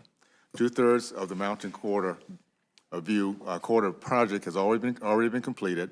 The final third will require an acquisition by UDOT of 3 separate irregular parcels of land totaling 36 acres of federal land. This technically is owned by the Bureau of Land Management, BLM. Because these parcels are located inside the existing boundaries of an active military reservation, which was created by a 1914 executive order, BLM does not actively manage these parcels. They're instead managed by U.S. Army National Guard, which do not use nor plan on using it in this land in the future. This bill is in the NDAA because the BLM lacks the authority to transfer the land within a permanent military reservation. Utah National Guard is in full support of the Mountain View Corridor project and has worked extensively with UDOT and BLM on the project's proper alignment. This bill has received both a hearing and a markup in the House Natural Resource Committee and has supported my friend, Chairman Westerman. Mr. Chairman and Ranking Member, I urge this committee to make in order this amendment. Thank you, and I yield back. Thank you, Mr. Owens. All right, Dr. McCormick. Thank you, Mr. Chair. Chairman Burgess, Ranking Member McGovern, distinguished members of the committee, thank you for having me here today to testify on my amendment to H.R. 8070 and for Service Quality of Life Improvement National Defense Authorization Act of fiscal year 2025.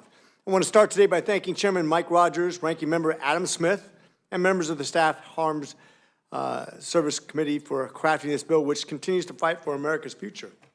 My amendment, number 82, would reauthorize already existing U.S.-Mexico border reporting requirements that were enacted as part of the fiscal year 2017 NDAA. Further, it would make the unclassified portions of these reports public and require the state of the border report to include policy recommendations on how to strengthen border security. These reporting requirements are set to expire in fiscal year 2026. And in the middle of this historic border crisis, we need them now more than ever. This amendment is common sense and bipartisan. We need transparency to know just how bad our border crisis is at this time. My next amendment, number 85, would insert the text of H.R. 6602, which revises the interagency dispute resolution process for export license applications. In particular, this bill requires the Operating Committee for Export Policy to resolve disputes related to interagency export license disputes by majority vote, including matters related to countries that are subject to comprehensive U.S. arms embargoes. As it is currently stands, the process favors the Department of Commerce way too much. Just to explain how this works, basically when deciding whether to approve or deny a license to any country, the Bureau of Industry and Security generally consults other agencies to make up the committee in general, such as the Department of Defense, Department of Energy, State, Commerce. They would normally vote on this. Unfortunately, the Bureau of Industry and Security is not required to follow the advice of any of the other agencies, even though they're at the committee. And matter of fact, sometimes they actively ignore the recommendations, which could be a security problem. Because the Department of Commerce is both the chair and a member, this data raises concerns that the Commerce may be abusing its position in approving processes as the operating committee to override any objections from any other department that's at the committee. They can basically unilaterally make a decision without even considering the vote. That's not even the point of having a committee. This bill provides a common sense solution to those dangers. When a license for China or any other nefarious country comes before the operating committee, the decision to approve or deny the license should be based on the majority of all the people in the committee.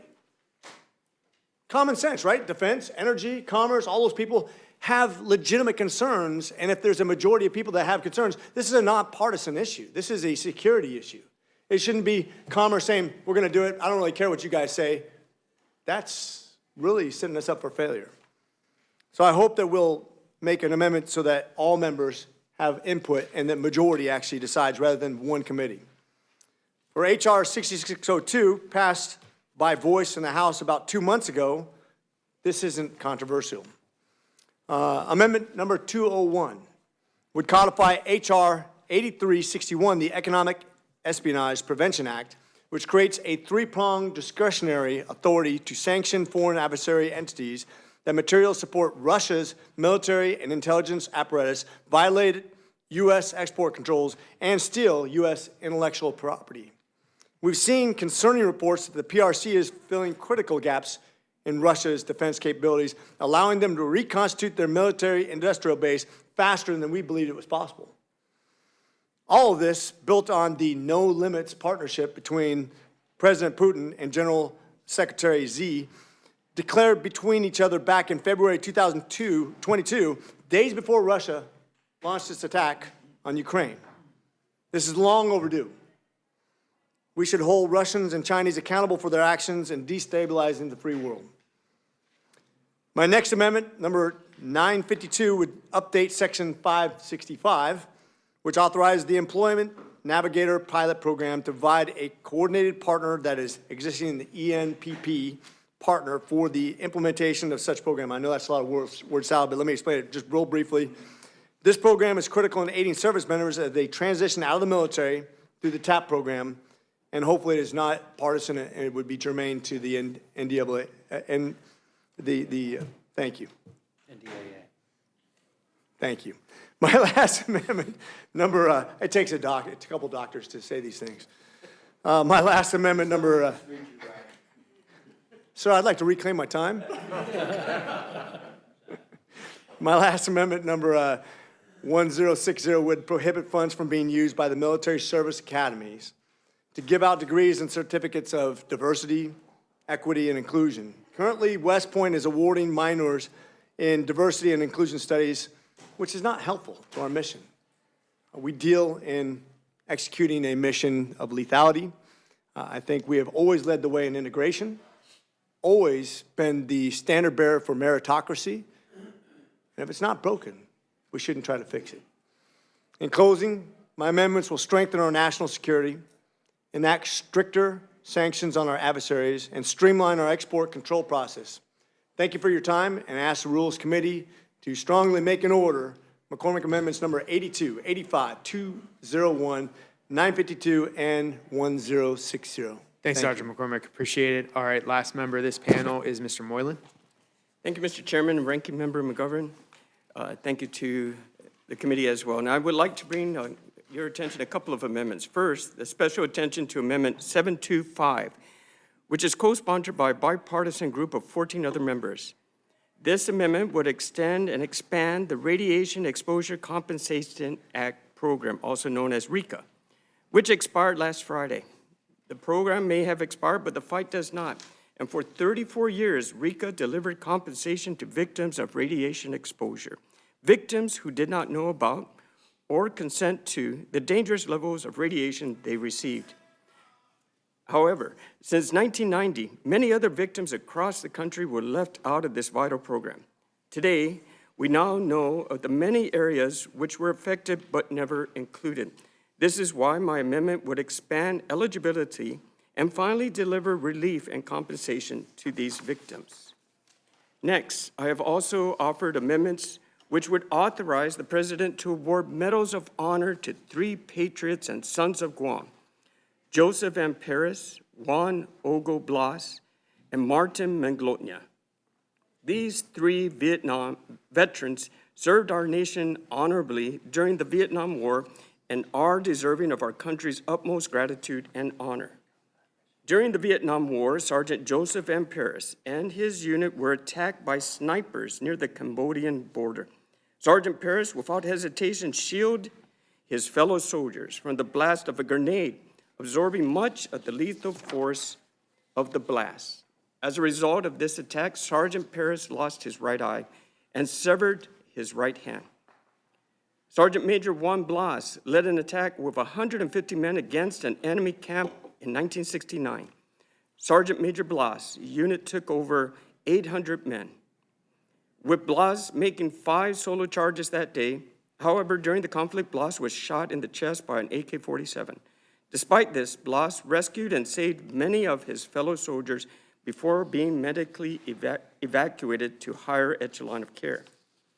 Command Sergeant Major Martin Maglonia was a platoon sergeant during the reconnaissance mission in Vietnam when and his company was attacked by North Vietnamese army. During this attack, Maglonia was wounded by enemy fire, yet continued to resupply his company, caring for and protecting his fellow soldiers through an hour-long enemy engagement. All of these patriots have received Distinguished Service Cross, and on behalf of a grateful nation, we should honor these men with the nation's highest medal as they're the epitome of inconspicuous gallantry above and beyond the call of duty. Mr. Chairman, thank you. I yield back. Thanks, Mr. Moreland. I appreciate it. Any of my Republican friends have questions? I do, Mr. Chairman. I appreciate several of the amendments, but I want to bring particular attention to Mr. Carter's amendment on the right whale and the NOAA's proposed regulation and how far out of bounds it is with what is actually happening on the ground. And my understanding, Mr. Carter, is there have been a total of 5 whales struck since, I believe, 2008. Is that correct? That is correct, ma'am. And their proposal would go all the way from Massachusetts down to the central area in Florida on the Atlantic side. Is that correct? That is correct.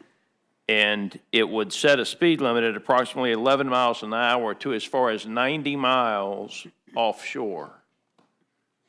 Is that? That is correct. I mean, there are literally millions and millions and millions of fishing trips that will be canceled. And this is an absolute attack from NOAA on the recreational angler.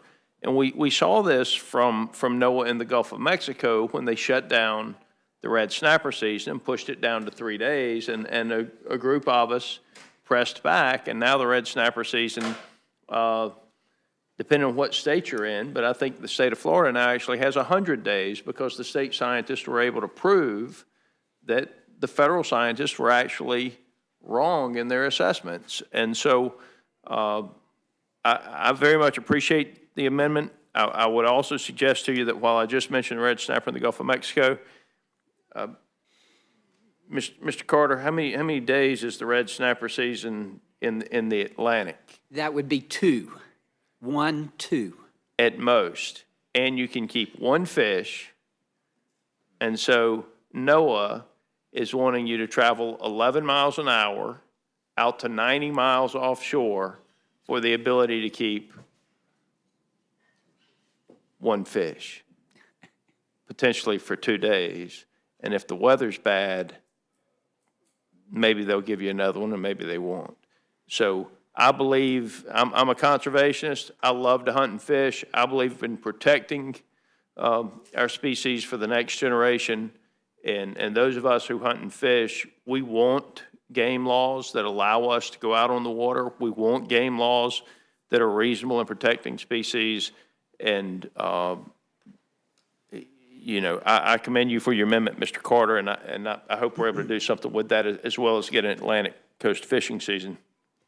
There is one other amendment I want to bring attention to, and that is putting the P3s in the Philippines.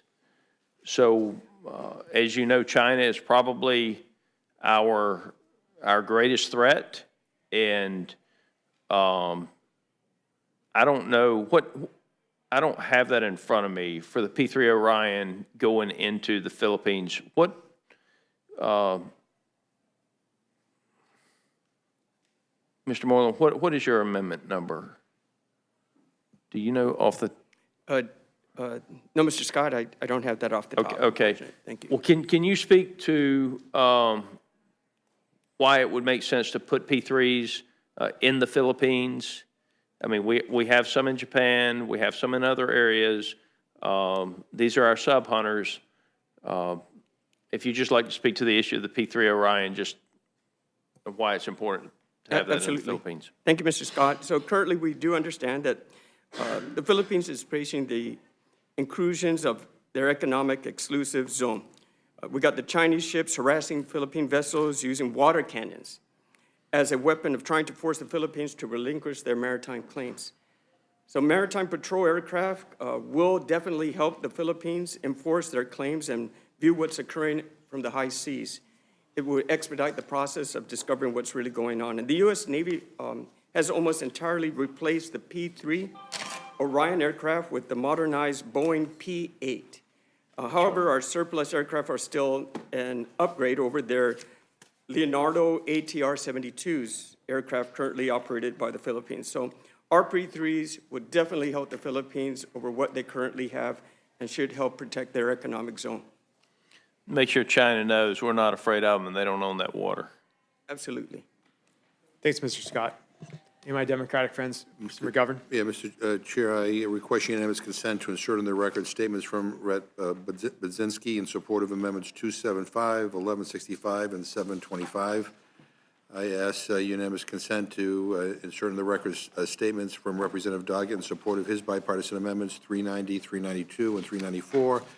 I ask unanimous consent to insert into the record a statement from Representative Foster in support of amendments 1011, 982, and 914. Without objection. And because I want to thank all the members for being here, and because I am totally dedicated to making sure that any time you come before the Rules Committee is a totally pleasant and enjoyable experience, I will have no questions. I yield. Thank you, Mr. Ranking Member. Gentlelady from New Mexico. Well, I'll try to continue the idea of pleasantries, and I'll just want to thank Representative Moreland for coming and presenting the amendment with regards to the Radiation Exposure Compensation Act. Since this is such a big issue in New Mexico, I do want to add a little bit of context that what we're looking at here is really trying to make sure that everybody who is impacted by our nuclear testing program, whether they're in Utah, in Guam, in New Mexico, in Tennessee, in Missouri, receive the same kind of compensation that some of the people who were impacted. So this is an issue of making a kind of a justice, making sure that everybody is treated the same. I'd also point out that that it is very much of a bipartisan effort, and that RECA has expired. So downwinder states that were covered, like in Utah, are no longer covered, and we do need to get it extended and expanded. That we are making sure that not just the downwinders, but people who dealt with the radioactive waste, the whole cycle, Missouri, Alaska, Tennessee, Kentucky, Ohio, Pennsylvania, Representative Washington's own district, Washington and Illinois all impacted. And that we also have been very willing to work to make sure that the costs of this program are brought down as much as possible given the extent of the harm that was placed. Just one question, Representative Moreland. How important was the nuclear testing program for our national security in the work and how it impacted the Pacific and the place you represent? Thank you for the question. And well, the Cold War nuclear testing in the Pacific was essentially a strategic and deterrence and the development of our nuclear arsenal. Unfortunately, in the pursuit of national security interests, the federal government exposed its citizens to dangerous levels of radiation. And the RECA program provided that when the United States makes a mistake, it is capable of not only admitting to it, but taking steps to rectify its failures. So these citizens were unwittingly exposed to our pursuit of strengthening our national security, and it must therefore be solemn promise of the government to remedy this grave injustice. So we got to correct what was wrong. Wasn't the folks' fault, and now that we know and we have a better understanding of it, let's fix the matter with the RECA reauthorization. Thank you. Thank you, Representative Moreland. Once again, this is just making sure that everybody impacted is treated the same as I yield back. Thank you, Ms. Ledger Fernandez. I'd like to thank all the witnesses for coming in today, and we'll let you know you're excused. Thanks.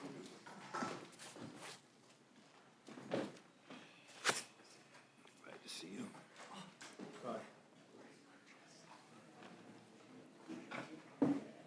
All right, I'd like to invite our next panel. We have Ms. Capter, Mr. Stauber, Mr. Green, and Mr. Foster.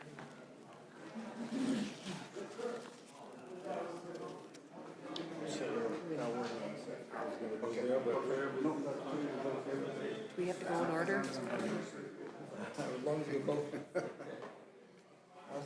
I need protection.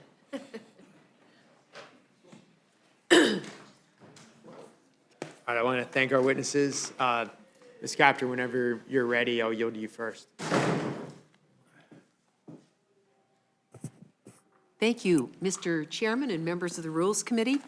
I'm really grateful for this opportunity to testify before your committee today as a member of the Defense Appropriations Subcommittee. I have a deep appreciation and enduring interest to ensure that the dedicated men and women of our armed forces have the tools they need, not only to defend our nation, but also, in the amendments I'm going to present, when they return home, that they receive the benefits and recognition that they have earned. Today, I will address two amendments that I'm proposing for inclusion and consideration in the fiscal year 2025 National Defense Appropriations Act. The first is a bipartisan amendment to strike a new service medal entitled the Last Service Member Standing Medal. This amendment directs the Department of Defense to establish and facilitate the issuance of a new service medal that recognizes the exceptional bravery and heroism of the last service member standing. Service medals are a timeless means by which the American people recognize our service members for acts of valor and heroism. However, currently the Department of Defense requires that valor or heroism awards recommendations include at least 2 living witness statements. Astoundingly, this brittle standard can exclude among America's most valorous warriors who find themselves as the last surviving member in a combat instance, such as that of, and this is a story that will be brief, Army Cavalry Sergeant John Eade of Toledo, Ohio. Sergeant Eade, now deceased, was the only survivor, though barely breathing, of the most costly battle of the Vietnam War at Landing Zone Albany in 1965. There's a movie made about the other landing zone, X-ray, We Were Soldiers. He was in the other landing zone. As his company sergeant, he and his colleagues fought to the last soldier standing, literally. His body was found several days later in the dense forest by a U.S. reconnaissance party, unconscious, bleeding, barely breathing, with an enemy rifle shot through his head, taking out his right eye, damaging his naval passages and throat, with serious grenade wounds and shrapnel in his legs, shoulder, and arms, and with napalm burns across his entire body, he survived. After a year of recovery in a California Veterans Hospital, he returned to Toledo, Ohio. But he suffered his entire life with disabling injuries resulting from his unit being badly outnumbered, engaging in brutal hand-to-hand combat with Vietnamese regulars. That is the People's Army of Vietnam, not the Viet Cong. Tragically, by the end of the battle, he was the sole surviving member of his unit. As a survivor, he got 2 Silver Stars for 2 of his colleagues who were killed. He was awarded 2 Purple Hearts and a Bronze Star with Valor for his extraordinary valor. But he was ineligible for higher awards due to a lack of 2 eyewitnesses for heroes like Sergeant Eade. I've asked myself many times how many other Americans might have been in that position who served our nation.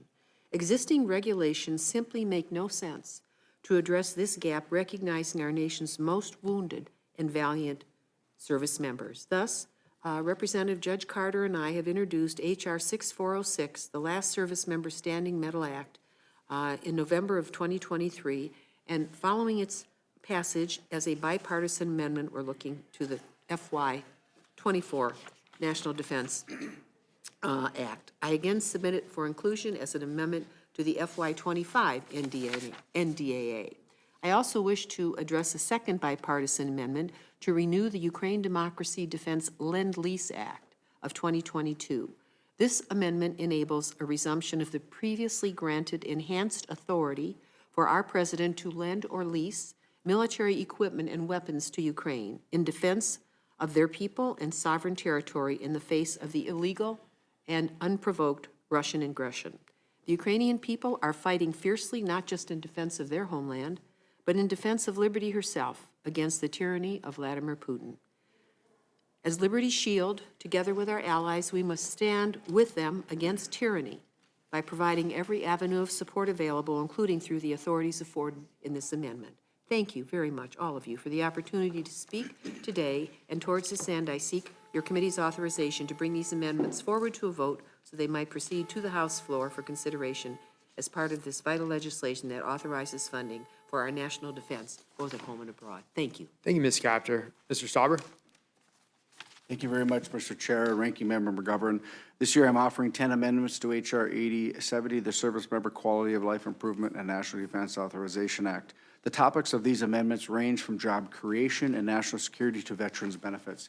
These amendments will greatly benefit service members and civilian Americans alike, and I strongly urge you to make them in order.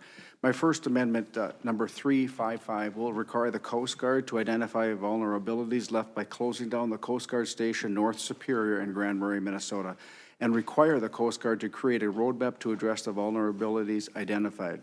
Rural America relies on the life-saving work of the Coast Guard just the same as anywhere else. The federal government must make the proper investments in our rural Coast Guard stations so we can avoid tragedies to the best of our abilities. Amendment number 360.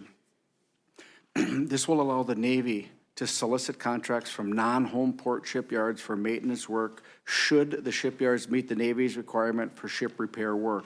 It is well past time to give the Navy the authority it needs to reduce its maintenance backlog and better address our military readiness. And I know the shipyards in the Great Lakes region stand ready and willing to serve. Amendment 362 will eliminate the enrollment fees for TRICARE Select Service members who retired before January 1st, 2018, and cap the enrollment fees for those who retire afterwards. As a reminder, it was Congress who snuck in a provision to the FY 2017 NDAA to create these new enrollment fees and placed a financial burden on our service members who have sacrificed so much for our country. This amendment will right that wrong. Amendment 365 will require the government to pay small business contractors at least half the cost incurred from a change order contract. By eliminating the unexpected financial burdens of small contractors, we will see more small businesses competing for federal contracts and more economic prosperity in our communities. Amendment 513.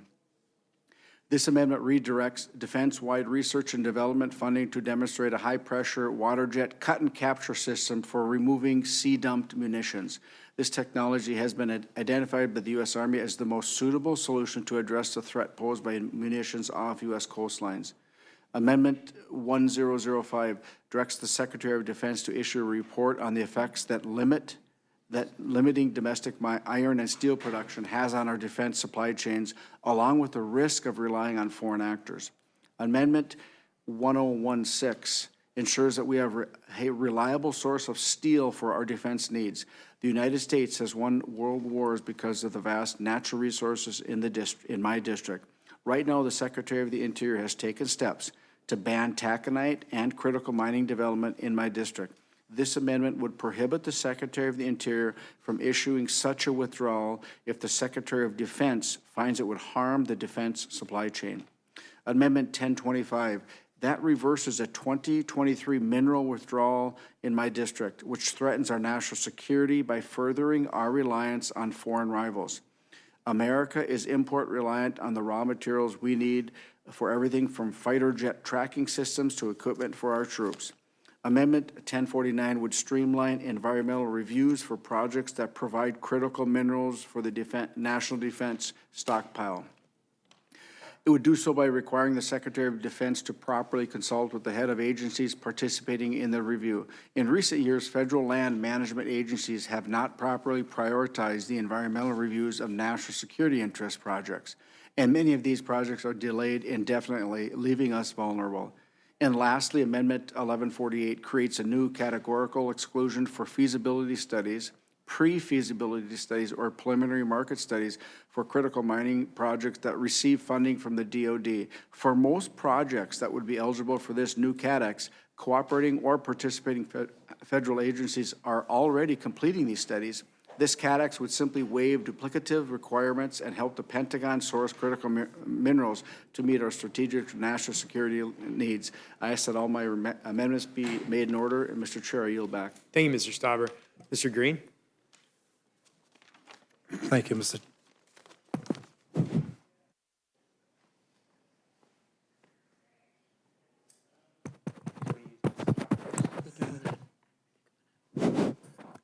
Testing.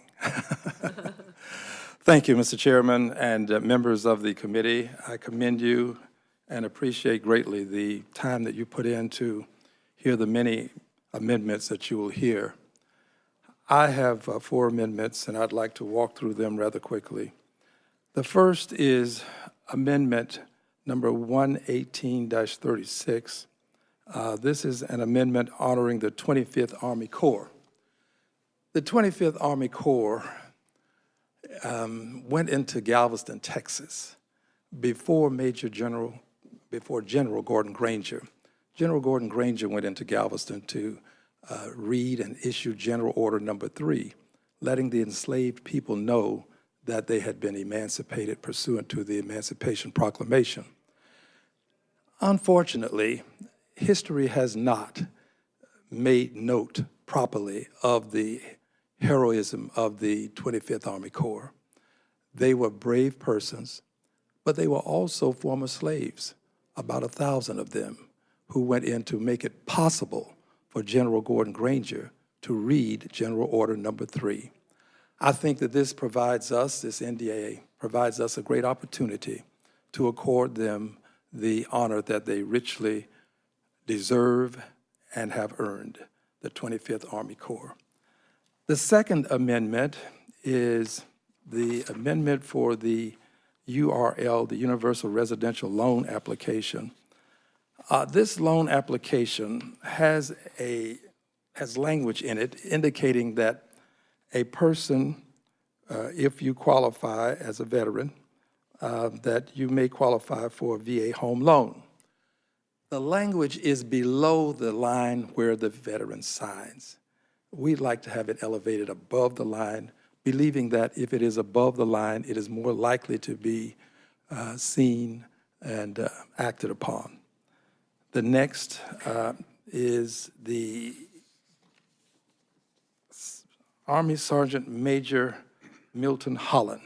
This is Amendment 118-36.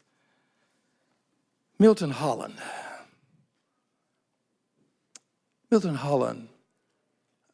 was forced into command.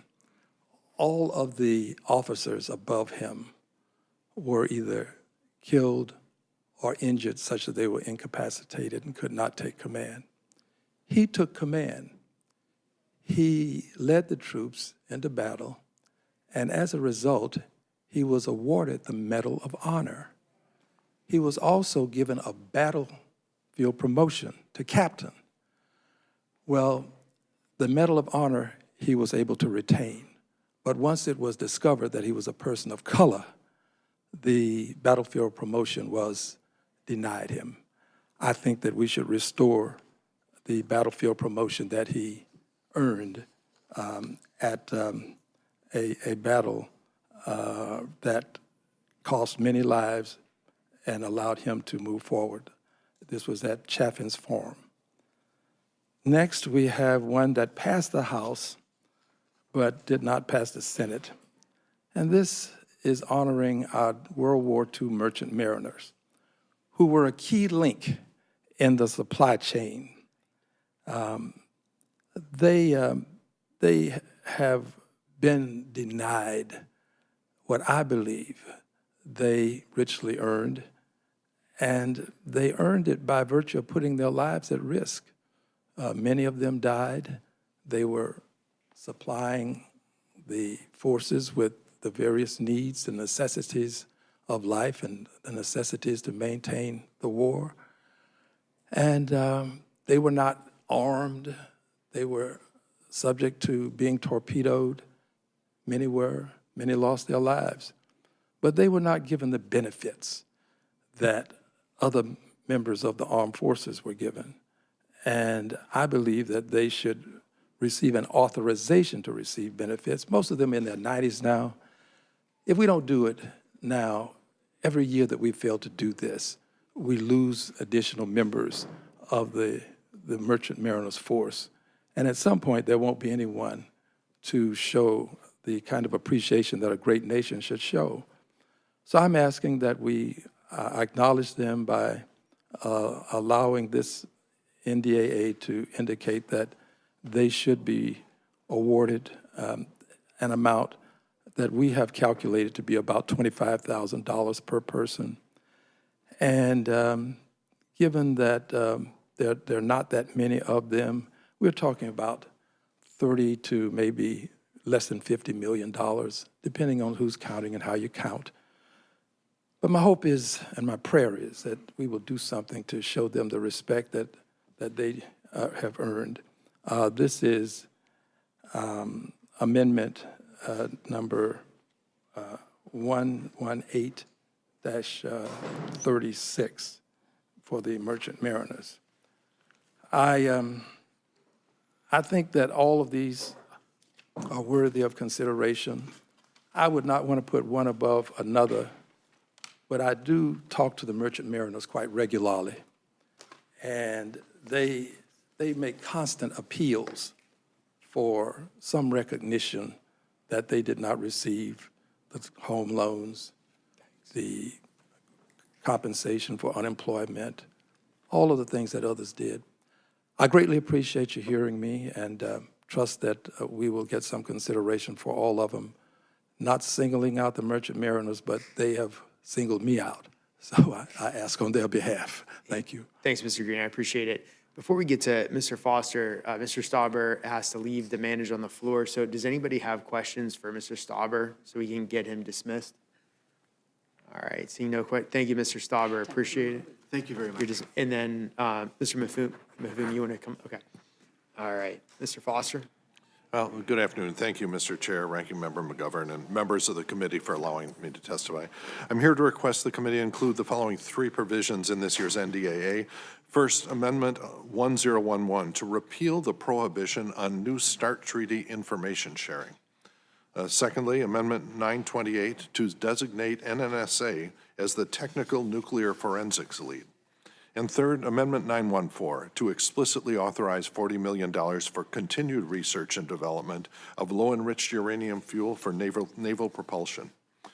First, the New START Treaty is the last remaining bilateral nuclear arms control agreement, and it's provided valuable insight into Russia's nuclear arsenal and places verifiable limits on all Russian-deployed intercontinental range nuclear weapons. Under Putin, to put it mildly, Russian compliance with this has not been what it should be, but we should not throw away the mechanisms that allow it to be reinstated under some future and hopefully better Russian leadership. Retaining and observing the New START Treaty aligns with our security objectives. It reinforces our commitment to transparency and sends a signal to both our allies and adversaries. Most importantly, continuing the U.S. adherence to this treaty leaves the door open for Russia to come back into compliance. And I'm not here to tell you that Vladimir Putin's going to change his stripes, but the wheels are coming off pretty rapidly in China. You know, he's burned through 60% of his currency reserves, and when he can no longer pay for his war, no one knows what's going to happen in Russia. Then the possibility exists that a lot of our nuclear treaties with Russia may be put back into force because of their weaker negotiating position. And meanwhile, we're in a time of limited trust, and risk reduction efforts are only meaningful if you have systems that are in place, like a New START, to ensure compliance and adequate verification if the Russians change their attitude toward this. If we prohibit New START information sharing, it would just hinder our monitoring systems that are in place and make it increasingly difficult to reconstitute those capabilities. And it would risk global security through potential miscalculations or unintended escalations. And to avert these grave risks, I urge a strong consideration of striking the provision on the New START Treaty information sharing. Secondly, I want to draw your attention to another pressing issue and urge the committee to redesignate the National Nuclear Security Administration, NNSA, as the technical lead on nuclear forensics. Nuclear forensics is the scientific ability to track down the origin of nuclear materials found outside of regulatory control, including the ability when a nuclear weapon is detonated anywhere in the world to find out where it came from. This is an essential capability to hold any state, any terrorist group, or any non-state actor accountable for malicious or irresponsible uses of nuclear material. And so in 2010, Congress formally established the NTNF program to ensure that we have a ready and robust nuclear forensics capability in case we need it. However, the NTNF's program capabilities, as they've matured, it's clear that there's a misalignment of its functions with its parent agency, DHS. DHS doesn't naturally do a lot of technical nuclear work. NNSA, that's their bread and butter, and it's created inefficiencies that inhibit the program's advancement. And while many agencies have some role in nuclear forensics, NNSA, within DOE, it's the only one that has the technical expertise and works across every aspect of nuclear forensics. It has the technical expertise to run this program as effectively as possible, and I can tell you, as Congress's pet physicist, that the technical people that are working at the low levels really think that this should happen, this transfer of authority to the agency NNSA that has the capabilities. And then finally, highly enriched uranium, HEU, it's arguably one of the world's most dangerous substances because it's a critical component of nuclear weapons. That is why eliminating HEU and converting it into systems based on low enriched uranium for civilian purposes, it's been a U.S. policy for many decades. And despite our progress on this, there's one significant challenge that remains, the fact that we use HEU not only for weapons, but for naval propulsion reactors. This is the largest remaining non-weapons use of high-enriched uranium, and it's one that potential proliferators point to all the time. Many of them say, oh, well, if you're going to use it for your submarines, we're going to use it for our submarines too. That gives them an excuse to get a huge pile of high-enriched uranium that puts them, just weeks away from large numbers of nuclear weapons. We don't want to give them this excuse. And it's become especially important because there's an IEA loophole that exempts inspections of HEU facilities in countries that decide to declare their HEU is being used for naval propulsion. And this offers them cover to develop nuclear weapons and the big inventory they need. And the AUKUS partnership only intensifies this. So the U.S. here should lead by example and work towards a safer and more secure world. And I'd really urge you to consider these three amendments. And thank you. Thank you, Mr. Foster. Mr. Mfume, am I saying that correctly, by the way? Mfume. Mfume, I'm sorry, excuse me. That's okay. With my last name, I want to make sure I'm getting yours correct. So I feel the same way. Thank you very much to you and to the ranking member and the other members of the committee. I realize that you spent a lot of time in this room, so I want to thank you again for entertaining those of us who are outside of the committee who have these amendments. And I want to thank you specifically on behalf of myself and Representative Andy Harris. The two of us are putting this forward. And it is obviously an amendment to the NDAA Act for 2025.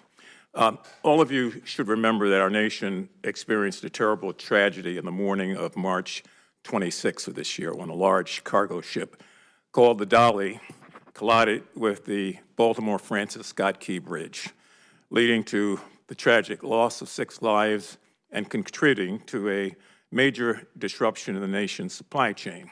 And it's a supply chain vital for defense contractors. With so much at stake, I think, and many others do also, and we hope that you will agree that we need a successful American response to the disaster. The bipartisan amendment before you for your consideration, again, on behalf of myself and Representative Harris, is identical to the Baltimore Bridge Relief Act, which was introduced and we consider to be the first step toward rebuilding the bridge 100% of the way. It also reiterates current law that requires any funds recovered from the applicable insurance or liable parties, in this case, Lloyd's of London, will reimburse the taxpayers of America for the cost of replacing the Francis Scott Key Bridge. I want to also take a moment to salute the unified command comprised of multiple Defense Department assets that teamed with our state, federal, and private sector agencies who really began quite quickly removing the wreckage of the Francis Scott Key Bridge collapse and trying to restore some sense of order for, again, one of our nation's vital supply lines. I'm speaking specifically of the United States Coast Guard, the Army Corps of Engineers, the United States Navy, and all the others who work with us on the ground for these last 7 or 8 weeks and who did that with a real sense of urgency. The Department of Defense whole of government response and work around the clock does not and should never go unnoticed. This was a highly complex response which required crews of highly trained demolition experts and spokespersons from the Department of Defense who stated on the record, and I quote, "The Department of Defense stands ready to assist further efforts to provide immediate response, reopen the port, rebuild the bridge, and support the people of Baltimore and America," end of quote. So here in the House, I have, along with Andy Harris, tried to pursue a bipartisan approach for the rebuild of the Francis Scott Key Bridge. It began, quite frankly, with my comments and discussions with House Appropriations Chair Tom Cole, who was not the chair at the moment, but was quickly moving into that position. Tom and I had a discussion the very next day, if you can believe that. And I called, and the first thing he said was, "I know why you're calling. I'm with you. We've got to find a way to respond to this across the aisle, and we've got to find a way to make sure that our nation's vital supply lines are not disrupted." Tom and I, following that discussion, met and we spoke again. I also had conversations with the ranking member, Ms. DeLauro. Her initial discussion and follow-up discussions were similar. They both seem to understand why this is really not a Democratic or Republican issue, really not a Baltimore or Maryland issue. It is America and an American issue. And, you know, that was, I think, further driven home to me when the Speaker of the House, Speaker Johnson, and I had a conversation 2 days after that, very much in line with the previous conversations, and the Speaker saying at that time that he also would do all that he could to make sure that we find a way to get this done. In fact, going beyond those three, the Secretary of the Navy, Carlos Del Toro himself stated, and I would like to quote for you here, "Maritime commerce is essential for our nation. Our Department of the Navy remains committed to support nationally and internationally all efforts that ensure the uninterrupted flow of commerce." He went on to say that this is not a Baltimore issue, it is an American issue. So we can't minimize the fact that there are billions of dollars that flow in and out of the Port of Baltimore each year, and additionally, the Port of Baltimore on the upper northwest shore of the Chesapeake Bay, which is the largest estuary, again, provides a great deal of support to our Defense Department in terms, again, of the supply chain, supply lines, and to some extent, the positioning of the port itself. There are a number of military operations within a 20-mile radius of the port, Fort Meade just one of many. So without belaboring the point, I hope that it's evident that this tragedy is one of national importance for all of us here in this country.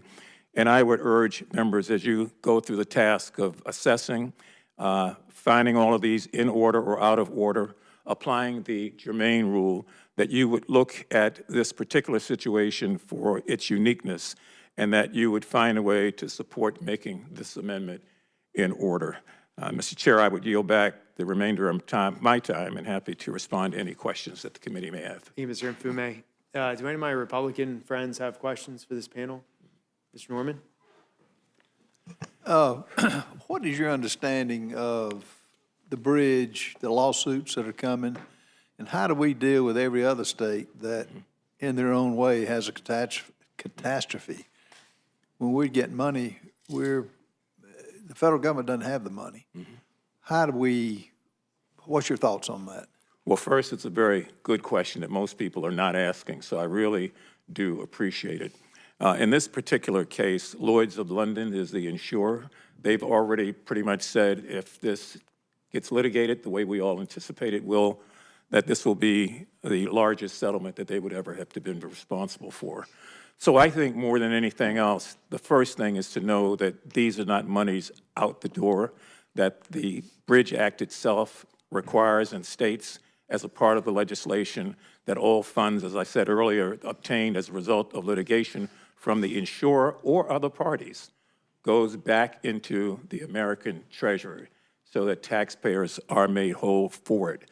And I think the second part of the question about other disasters, unfortunately, they're going to come left and right. Ironically, Tom Cole and I were saying the same thing, and 2 days later, a number of tornadoes just raged all through his district, destroying properties left and right.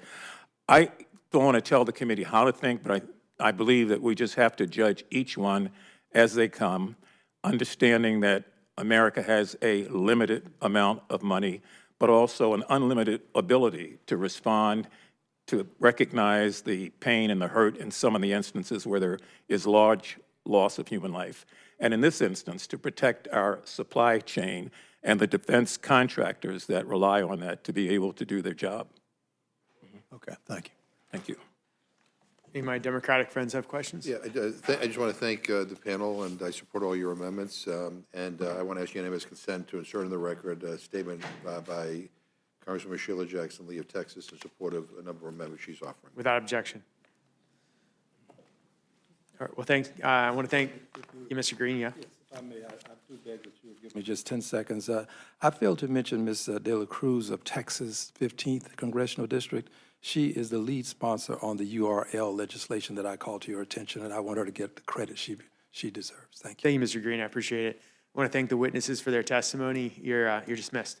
Thank you. Thanks.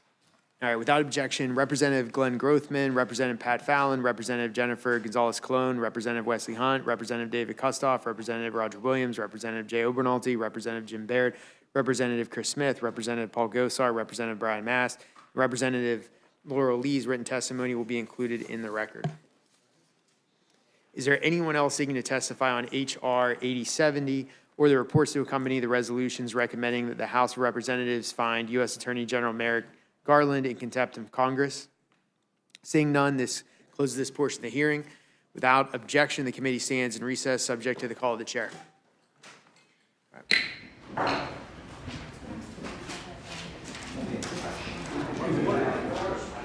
What if I object?